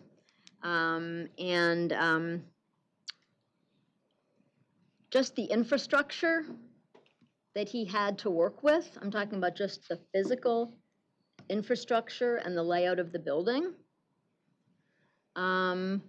was so dramatically different than what I've observed in the Promise Zone schools that I just happen to know of because I'm in those schools. And it was quite striking because those schools that the Promise Zones are in, by nature of being Promise Zones, are some of the most economically disadvantaged school districts in the state. There are more than just the 14 zones, but they're sort of like a test, if you will, or a sort of subset. And it was pretty dramatic, just from my anecdotal observation, that the physical layout and the ability to actually have resource rooms and resources. One of the actual classrooms that we observed, I may have this wrong, Dr. Maleko, but my recollection is that there were 5 or 6 students. They appeared to be, again, I'm not a special ed expert, but they appeared to have severe cognitive impairment. There were 5 or 6 students, and I believe in addition to the teacher, there were at least 3, maybe 4 parapros. Yes. Okay. In that. I was quite impressed by that. Okay. But also, having read the School Finance Research Collaborative, also quite not impressed, but just sort of struck by the fact that when we talk about increased funding for special ed, you can actually see visually what that is actually buying, if you will, whether it's physical infrastructure or actual people, parapros, helping professionals that are helping the students. So it's not just money going into a big wind tunnel. It's actually, we could actually visually see what clearly a well-resourced school district in a well-resourced ISD. Thank you. Parenthetically, I'm sure I don't have to tell you that certain ISDs do have an ability to have special education millages, That's right. which can then affect all of the schools. And of course, a wealthier ISD could probably have an easier time of Right.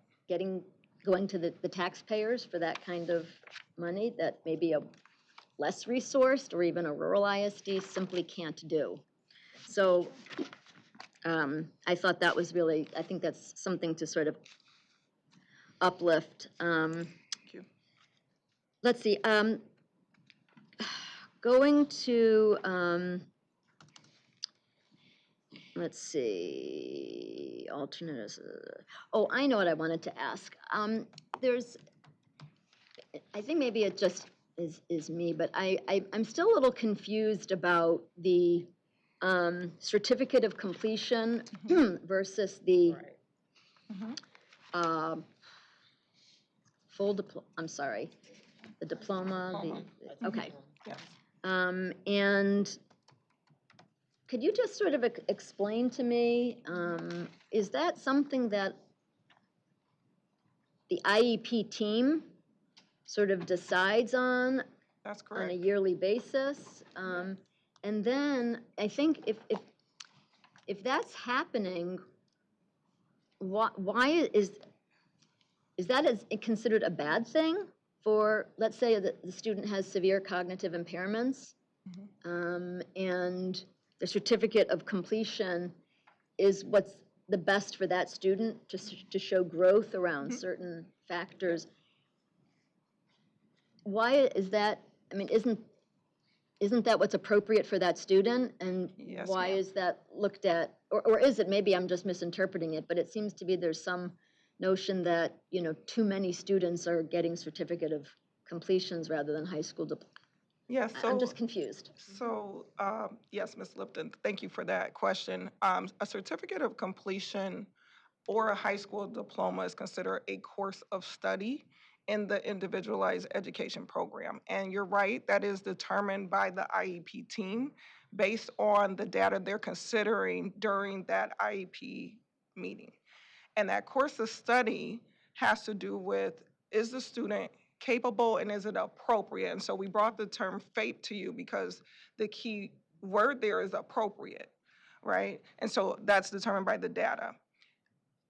The parents are an important part of that conversation because we're talking about what do you see for your student and what do we know about your student from the parent perspective, as well as what they have been able to demonstrate they're able to do, and what have we been able to do to support them getting to where they need to go or where we've determined we need them to go.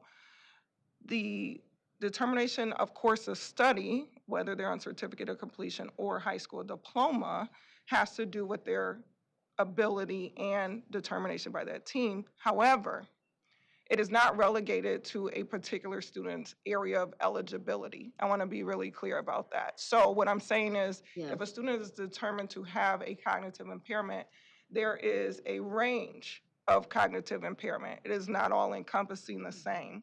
So you could have a student with a mild, a moderate, or a severe cognitive impairment.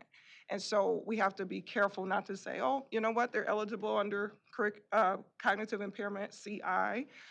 They should be on a certificate of completion right away. Again, it's individualized and it's determined by the team and the data that supports where that team determines is the course of study for that child. And it can change. Again, we're reviewing that IEP once a year minimum. But we can have information come to us throughout that year and we can say, you know what, we really need to look at this because the student is progressing through progress monitoring data on this goal. They're moving quickly. Or we've got a methodology that we're using to instruct that is really working for that student. That's why we highlight it, making sure we have high quality instruction and understanding what differentiation looks like. So you can determine what does the student need above and beyond what everybody else requires through MTSS, tiered interventions, and what requires specially designed instruction. Those are all the things we're considering in an ongoing fashion at minimum once a year, so it can change. Your question was, is it a bad thing? No, it is not. It is what is determined to be the need and what is appropriate for that individualized student. Thank you for that. That really helped clarify it. Is there ever a situation, I mean, I guess this is a hypothetical, where this, if there were more resources in that school district or in that ISD, that the student with additional resources, as I said, like more paraprofessionals or, you know, a different, more resourced school where a student would be able to go to or achieve a regular, I mean, is there any situation where it would be based on like lack of resources where the school district says, this is the best we can do? So, And how would a parent feel about that? I think that's an excellent question. Resources in general, yes. Salaries, that informs who you're able to attract and who you're able to retain for sure in terms of those educational professionals, and more specifically, special education providers.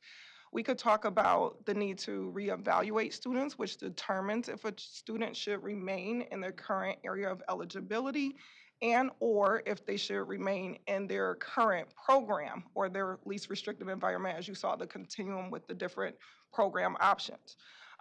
So we know that there is an impact when you cannot attract or retain solid, high-quality staff who conduct those evaluations. We also could connect the idea of paraprofessionals, right?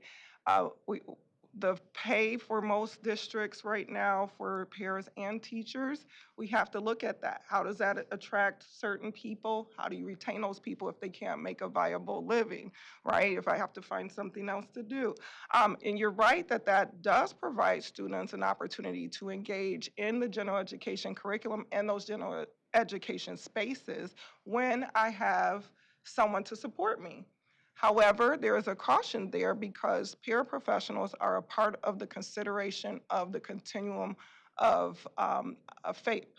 So we have to, that's determined by the IEP team whether or not a student requires a paraprofessional to be connected to them for support. And so that is something that we have to be mindful of as well. It's not, if you put an adult with anyone, they may do something better because they have more help, but we have to make sure that it's determined to be FAPE, free and appropriate public education for that student. Yes, interesting. In slide number 20, you talked about visiting 19 ISDs. Is the goal to have that kind of partnership and relationship with all of them eventually? Like, is that the goal, or did you, in other words, pick a sort of a test, a subset of the 56 to sort of get an overview, or is the goal to actually eventually go to all of them and have such a relationship? I'm just curious. Thank you, good question. So yes, the goal is to get to all of our ISDs. We decided, so with that memo that I mentioned that the Office of Special Ed Programs put out, it said every 6 years you have to interact differently with your ISDs. So that's why we decided to break them up into 9 or 10 for each one, and it will take us 6 years to get through them. How it's been decided which ISDs is we have allowed them to volunteer. I would say this cohort, we had 10 ISDs and all 10 of them did volunteer for it. Our first cohort, we had 9, and 8 of them volunteered. 1, we used data to determine. So there is both volunteer opportunities and an opportunity that we look at data to see what districts, what ISDs do we need to be supporting differently. So I think hopefully that answered your question. And we did even, I think I remember we did even have a presentation of Yes, the first cohort. So thank you for refreshing my recollection. And then finally, this was something really I found interesting. So there's a researcher who did a sabbatical a few years back at, I think, U of M, but I could be wrong, but he's was the former Minister of Education in Finland, Pasi Sahlberg. Yes. And he wrote a really interesting book called Finnish Lessons, which I found fascinating. But I think one of the things that I think was really interesting is he talks about at a national level, they made a decision to not necessarily differentiate general and special, and but basically every student is looked at as unique, and the program for every student is individualized to their needs. And the entire teaching profession is really geared toward being able to deliver what that student needs, and also giving the teachers the ability to deliver that. So for example, they have very robust professional development. Collaboration is very important in their schools, where teachers actually have time in the day to collaborate. So that connection that you were making between gen ed and special ed is sort of built into how teachers are trained and how they actually work. It's also very highly professionalized. Teachers are highly respected, highly compensated at the level of like what we would consider doctors, lawyers, accountants. Their educators are sort of revered in that way. So I just thought that was really interesting, and the connection that you were making about, trying to maybe not break down barriers, but to at least encourage more collaboration between general education and specialists. So maybe it would benefit all students. Yes. So, Ms. Lipton, that's an excellent point to highlight. Collaboration is key. We have not been able to do it in isolation with special education alone up to this point. And so if you keep doing the same thing, then we know a few things if you keep doing the same thing. So we have to change what we have been doing. And we're talking about what that looks like in terms of instruction. If that is looking or exploring different modalities of instruction that promote inclusion, such as co-teaching, and we're talking about that, and we'd be working with Dr. Chapman and her team around that. If we're looking at other opportunities for expanding universal design for learning, all those things are exactly what you're talking about. And of course, master scheduling, how you schedule. Do you create common planning opportunities in your districts? Do you have time to collaborate around what it looks like for students in a variety of learning settings? And then professional learning. Like you said, we're going to overemphasize professional learning, making sure it's high quality, making sure it's what teachers have said that they require, and then not just professional learning, but then the coaching that comes beyond that to ensure implementation. Okay, thank you. Thank you. Ms. Tilley? Good morning, ladies. Good morning. Thank you so much for the presentation. I concur with a lot of what Board Member Lipton said. I want to thank you all for adding 2015 so that we can see somewhat of a trend, because that is something that I've asked for in the past. I would also say, along with what Board Member Lipton was saying, we need more categorical data, more context. For instance, with the suspensions,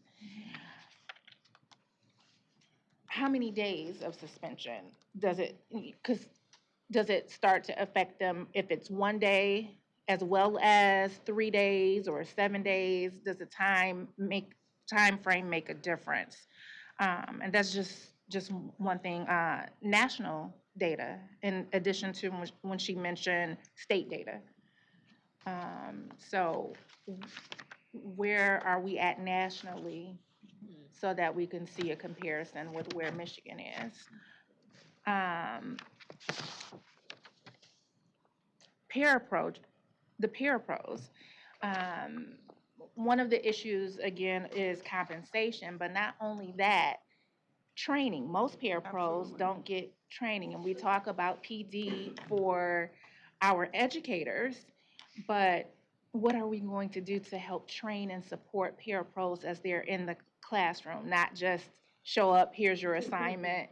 That's right. And I played that role when I was doing support roles. So I'm very familiar with that. That's right. So that is something that we need to focus on and discuss and make plans for as well. I think that would be very helpful, and if they have the proper training and support, we would be able to retain them longer.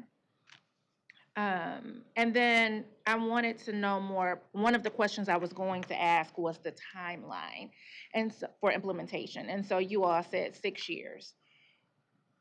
Can you go more into the timeline?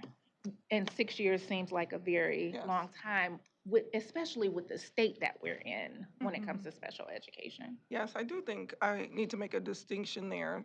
The 6 years that you heard was relative to the Office of Special Education Programs letter and the monitoring activity work that we're doing to support FAPE and the LRE as a requirement under federal regulation. So that is separate, and she was stating the 6 years is for that activity alone. However, what we are speaking about is an immediate move to engage in those facilitated conversations with our professional organizations and ISDs and member districts. That is definitely less than 6 years. However, we are taking our time to make sure that those facilitated conversations are intentional. And so we're starting as early as conversations. Today, we were in front of Michigan Association for Administrators of Special Education and have a survey that was distributed to garner input on those areas of improvement that came out of FAPE and the LRE. And then we will continue those conversations with the other professional organizations and districts. So that is an expectation to continue that urgency around what are we doing right now and continuing our work with the monitoring activity, which is a continuous improvement cycle over 6 years. So it's not just starting, but it's some of the things we've already implemented through those 30, 60, 90-day plans, following up with technical assistance. All of that work will go through those 6 years. Perfect. Thank you. You're welcome. Mr. McMillan? Thank you. And I apologize that we're kind of going over time here, but it is an important subject that we're all very interested in, as you can see with the new committee that we're talking about as well. I guess I'll just focus briefly then on personal curriculum. And Yes. I think Mr. Rosser had talked about it as well. I think he had a whole presentation one time about it. And it really engendered a lot of discussion and thoughts from my end. And I think it's kind of similar. It's not necessarily just special ed, it's gen ed, it's everybody as far as individualization and the challenges for doing that. I think that, I know plenty of special ed kids who, while they may have some challenges, they also have areas where they excel tremendously. Like writing, their imaginations can be incredible. Writing and just across the board, all kinds of different things. So, but they get restricted in how they can, how they can pursue those areas that they really do well in. And so I just wonder, I think I asked the same question back in the previous discussion. It seems like there's impediments for districts in the area of resources or flexibility. I understand that, a personal curriculum needs to have as much Michigan Merit curriculum as possible, but apparently not everything. Are they restricted based on the school building or the district or, dual enrollment? Is there other areas that students can pursue, whether they're gen ed or special ed, for personal curriculum? Can they explore those outside of those areas? And just, I just think there's there's issues with the industrial model, and I think that things are moving, they're just not moving fast enough, I think, to get more specialization. And so, yeah, I'm just curious about the impediments and what's being done to kind of overcome those. And it's not just throwing money at the situation, which I'm sure that could be helpful, or actually reallocating money probably would be better. But, you know, it's, like I said, it's for gen ed too. I mean, how do you teach to the middle and the kids ahead and the kids behind get left behind and the kids ahead get pulled to a slower pace than they'd like? I mean, it's just an age-old question, I think, and dilemma, but are we moving towards solving that, which would also, I think, go a long way for special ed students as well? That's a great question, Mr. McMillan, and thank you for sharing your concerns and your insight. So personal curriculum, yes, we are moving that forward. We've been very intentional. Um, so I almost have a birthday. I've been here for almost 5 years. So I'm just thinking back over the last 5 years. Um, we have been very intentional on making sure that districts truly understand that personal curriculum should not be a last resort. It should be a part of planning for those incoming freshmen as they move into those very critical years where we are taking a close look at, is the student meeting the Michigan Merit Curriculum?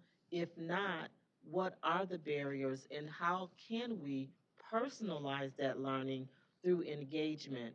That engagement piece comes from those secondary opportunities, which aligns with our current goal 4. We want to expand those secondary opportunities so we're keeping students in school through early middle college, dual enrollment, and definitely CTE specific programming.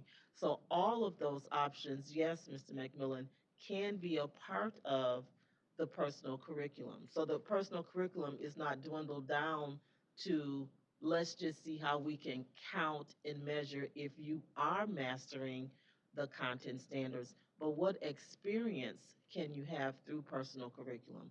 So through our new office, the Office of Curriculum and Instruction, and in partnership with the Office of Special Education, since the student population we're talking about today are students with disabilities, we have several consultants like Chantel who literally partner through cross division and cross office work, getting that information to the field to say, you're not limited.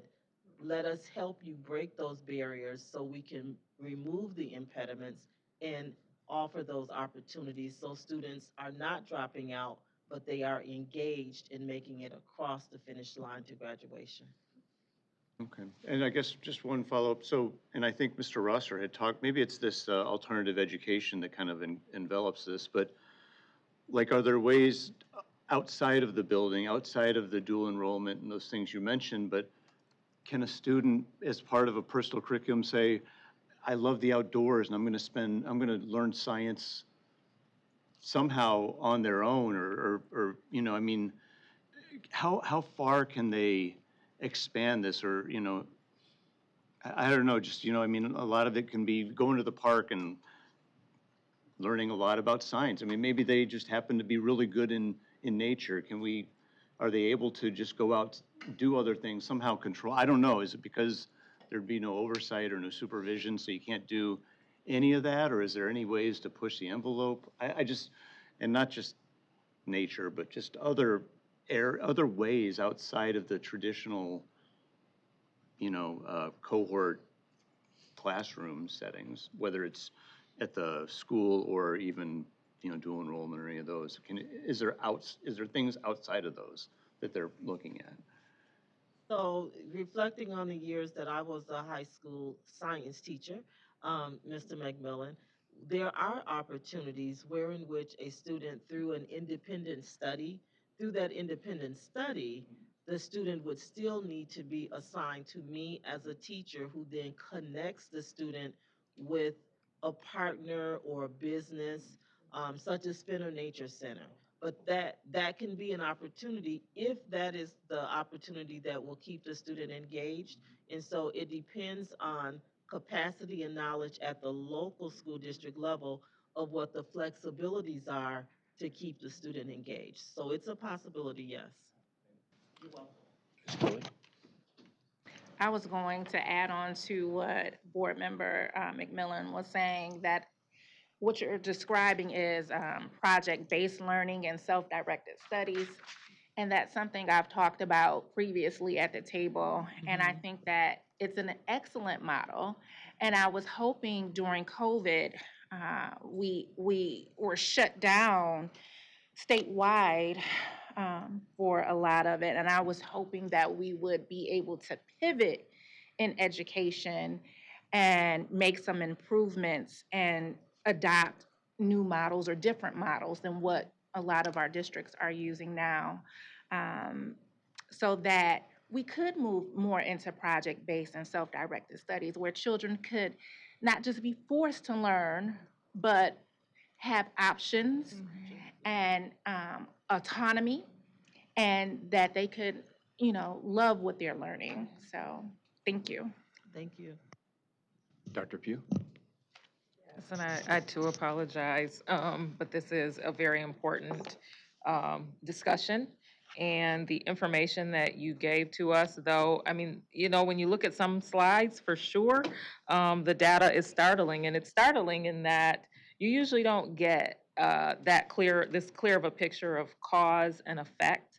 Of course, we want to add additional contextual data or information, but I mean, slide 10 on page 5 has been pointed out. I mean, that is so clear.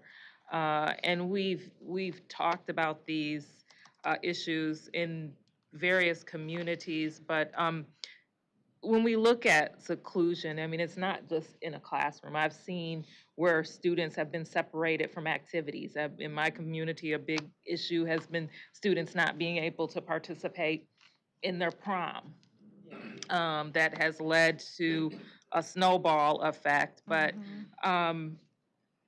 so those are things that this is an issue that we really, really have to take this data and move forward on. And I do appreciate you all for bringing this information to us. Dr. Maleko, as you know, I had the opportunity of visiting Dearborn, maybe was it over a year ago? A little over a year ago. And seeing some of what Dearborn was doing to ensure inclusive environments and testing various models and seeing those models work. So we definitely look forward. The timing of this, we didn't know what this data was going to show when we formed the committee. It's something that we've been talking about for a long time, looking at best practices, looking in the state, outside of the state, but also collecting all of this information that has been collected by others and making sure that we're moving forward with that information. So the timing is perfect, and this allows us to, as someone said, to be level set moving forward. I think it's already been said here. I mean, educator shortage, the SFRC study that showed us that we've spent decades underfunding special education. That all is baked into this information, and this data will be good to be able to assess as it relates to those shortages, as Ellen has mentioned. And of course, it shows the needs for supports and the funding that is required to continue to have those supports. We've been able to celebrate the 2,000 plus helping professionals. So we know we need the resources for that, as well as to expand programming such as CTE. We need people like Mr. Rosser who are going out and looking to see if we're seeing the same level of expectation for all children as he does in his alternative classroom. So thank you for the information, and we look forward to taking this information and more and working with you all to move the data in the right direction. Thank you. We look forward also. Okay. Oh, Dr. Pritchett? Just one couple quick things. First of all, thank you very much You're welcome. for bringing the data to us and the presentation. In particular, I find slide 18. It's the first time I've ever seen it visualized like that. Very helpful. I think they'd be very helpful at IEP meetings when parents are Absolutely. trying to take all of this in and understand. And having been an administrator in a high school, it takes a village. And Yes, it so does. a lot of it is communication, not only with general ed staff, special ed staff, and starting to work together. I was lucky enough that we actually had a co-teaching experience, and it was the ahas at the end of the semester There we go. of how well both groups of students did. It was seamless. Yes. So, but that takes funding Yes. and support It does. and an attitude. So we have a ways to go, but this is the right track. So thank you very much. Thank Thank you. you, Dr. Bridges. Well, thank you, everyone. I just have a few comments too, and I know this is very important, so we're shifting a little. You know, as we were doing our listening tour, I can tell you, I think we have the foundation in the field. They feel like we are partnering. We have the framework. We have Lauren coming on, Ms. Carter and Zoma, the entire team, and you can see I love Dr. Chapman. We have divisions that are partnering together. We're collaborating. So I think we're very transparent because we have to admit where we have to improve. And this is what this is. We also have some strengths. And I think it's very clear, you know, you talk about suspension data, and that's a very challenging area. I know in Dearborn, we prided ourselves. I had a great student services, Mr. Mashur, and the 7 components were trained, restorative practice, all those things. But I'm also hearing from the other side of behaviors and things, you know, unions are talking to me. So it's a very good balance when you talk about least restrictive environment. I'm clear across the state, you know, especially rural, smaller, can't afford, you know, as you mentioned, the teacher shortage for special ed. It's gotten better, but you get competitive with the salaries as everyone is talking about. And in the UP, that was a clear issue they were having with finding, you know, teachers. I would also say, yeah, we talk about the funding does matter. We can talk about Dearborn, and one of the things I did as principal and then as superintendent, and you saw the special ed co-teaching model. But that requires effective training. We had the That's teacher of the right. year, and it also requires funding. Yes, And it Ms. is. Lipton, when we were in Lake Orion, we went into a COTOC class as well. But that's where you have 2 high-quality teachers, special education working with general ed together to make it work.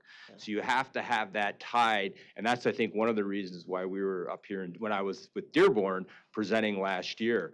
I would also just say that there are positive models out there, and what I'm going to be asking when we have is for the team in the office to also look at the LRE model of the visits, the least restrictive, to see what improvements may need to be necessary, and then how can we piggyback off of those districts that are effective in partnering. So not only the districts that we need to improve, but also we have effective models, and how can we use that as a best practice around the state. So you mentioned the infrastructure too, and yes, that's something, it may not be just a sole special ed situation, but we're seeing that as well. We want to prioritize some of that in the budget. So I just feel like I appreciate the board, your leadership with this, partnering. This committee is going to be wonderful as we work together to make improvements, and I want to thank the team here for a high-quality presentation as we work to put all special ed students first and all students first. So thank you Right. very much. Thank you for the opportunity. Thank you. Thank you. All right, we're going to move along. The next presentation is the Blue Ribbon Schools process. Today's presentation will introduce the new Michigan Blue Ribbon Schools Recognition Program. It will include the National Blue Ribbon History, Blue Ribbon Schools categories, process, eligibility, and timeline. I'm going to turn it over, and she's going to stay right here. Dr. Chapman, we're glad to have you continue here. Dr. Jen Saylor, Director, Office of Curriculum and Instruction. Mr. Eric Lipinski, Accounting Specialist, Office of Educational Assessment and Accountability. And this is an informal presentation. No formal action is required by the board. I'll turn it over to you. Thank you, and good morning. Again, board, we are excited to share our plan for continuing the Michigan Blue Ribbon Schools Recognition Program. Dr. Saylor will share highlights of our presentation, followed by our fellow presenter, Mr. Lipinski. Dr. Saylor. Thank you, Dr. Chapman. Today's presentation will provide historical context on the National Blue Ribbon School Program, as well as a deeper dive into Michigan Blue Ribbon Schools Award. We will share the selection process and eligibility requirements for the annual recognition, including the 2 Michigan Blue Ribbon categories, as well as a detailed timeline. The National Blue Ribbon Schools Program was one of the U.S. Department of Education's longest-running programs. For over 40 years, the highest performing schools in the country were recognized and rewarded for their success. In August of 2025, the U.S. Department of Education ended the National Blue Ribbon Program and encouraged states to continue recognizing school excellence in a way that aligns to state priorities. By this point, Michigan had already nominated the 2025 cohort, and each school had completed all the necessary steps, but they would not receive a national blue ribbon. MDE moved quickly and to ensure those 13 schools would be recognized, and local teams were honored at the November 2025 State Board of Education meeting.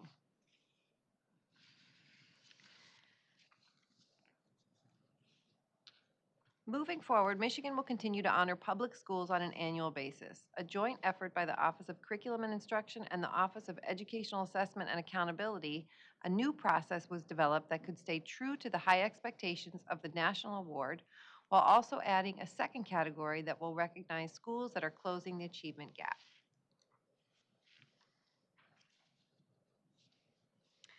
The first category, exemplary high performing, aligns with past U.S. Ed criteria and ensures that award-winning schools are ranked the highest for math and ELA proficiency. The second category, bridging the gap schools, uses existing data from the Michigan School Index and identifies schools that are closing achievement gaps and making progress for students from groups that have been historically underserved.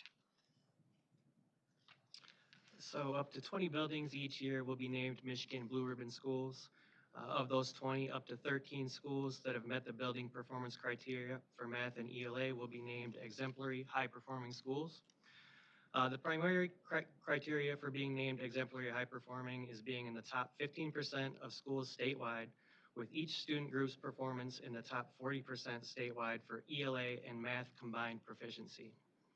The highest 13 performers are named exemplary high-performing Michigan Blue Ribbon Schools. Up to 7 schools that have met the criteria for improvement and reducing achievement gaps will be named Bridging the Gap schools. The primary performance criteria for Bridging the Gap category is having the highest increases among a school's lowest performing students in combined ELA and math proficiency. The lowest performing students are in the bottom 30% of student performance. For both those categories, at least 2/3 of the awardees will be schools in which more than 40% of the students are from disadvantaged backgrounds. To be eligible for the Michigan Blue Ribbon Award, schools must meet general eligibility criteria. In addition to the performance requirements, which are carried over from the national program, this includes a stipulation that the school has not received a Blue Ribbon Award in the past 5 years, that the school meets certain minimum requirements for student groups and enrollment, and there are also some additional requirements that you see up on the slide. We also have a guidance document that is linked on the slide that includes all general and all performance requirements.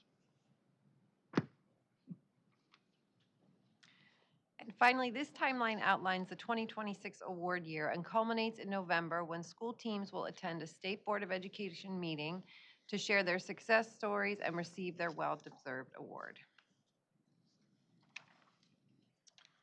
Thank you, team, for the history and how we have met the next steps that we shared with the board back in November.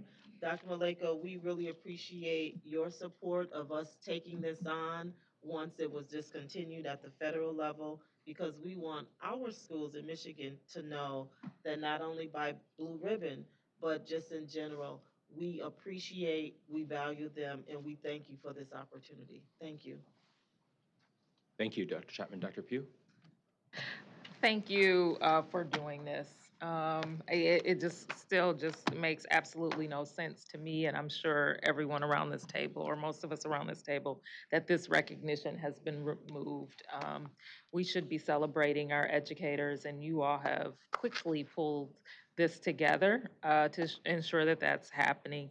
And I'm hoping that, one, we will return to civility in our Department of Education and at the top to make sure that that happens. And I'm hoping that this national recognition will return. Will we continue this?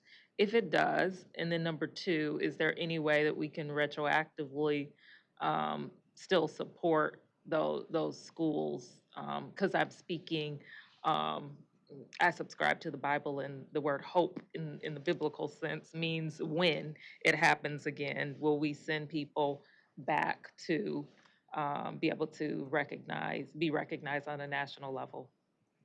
So, answering your second question, Dr. Pugh, we would not know if um, at the federal level if they would be willing to be retroactive. And so we are having the attitude of let's continue to move this forward. So as long as it is with the state, there will be Michigan Blue Ribbon schools. So our intention is to keep going forward with it until we are told that if it returns or when it returns to the national level. So thank you.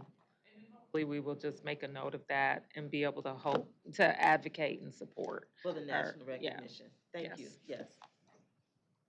yes. Anyone else? Okay, I would also, oh, Ms. Lipton.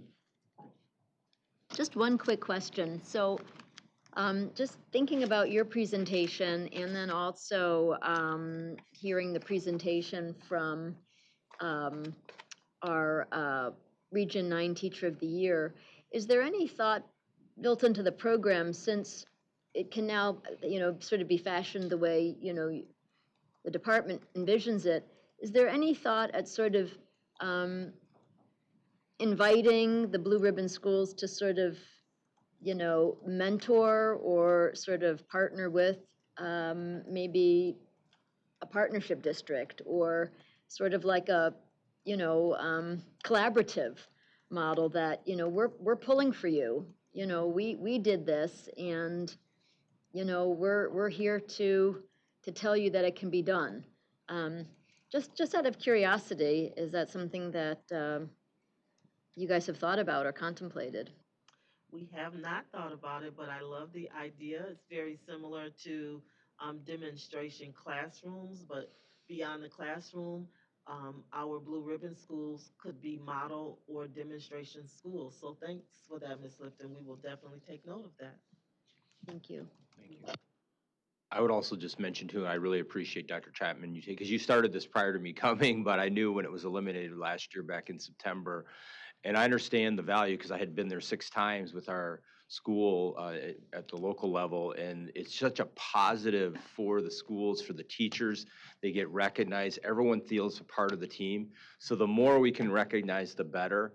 And I think it's a very positive thing. So I appreciate you guys doing this as well. I think it's very important that educators and school communities and students are so proud of this.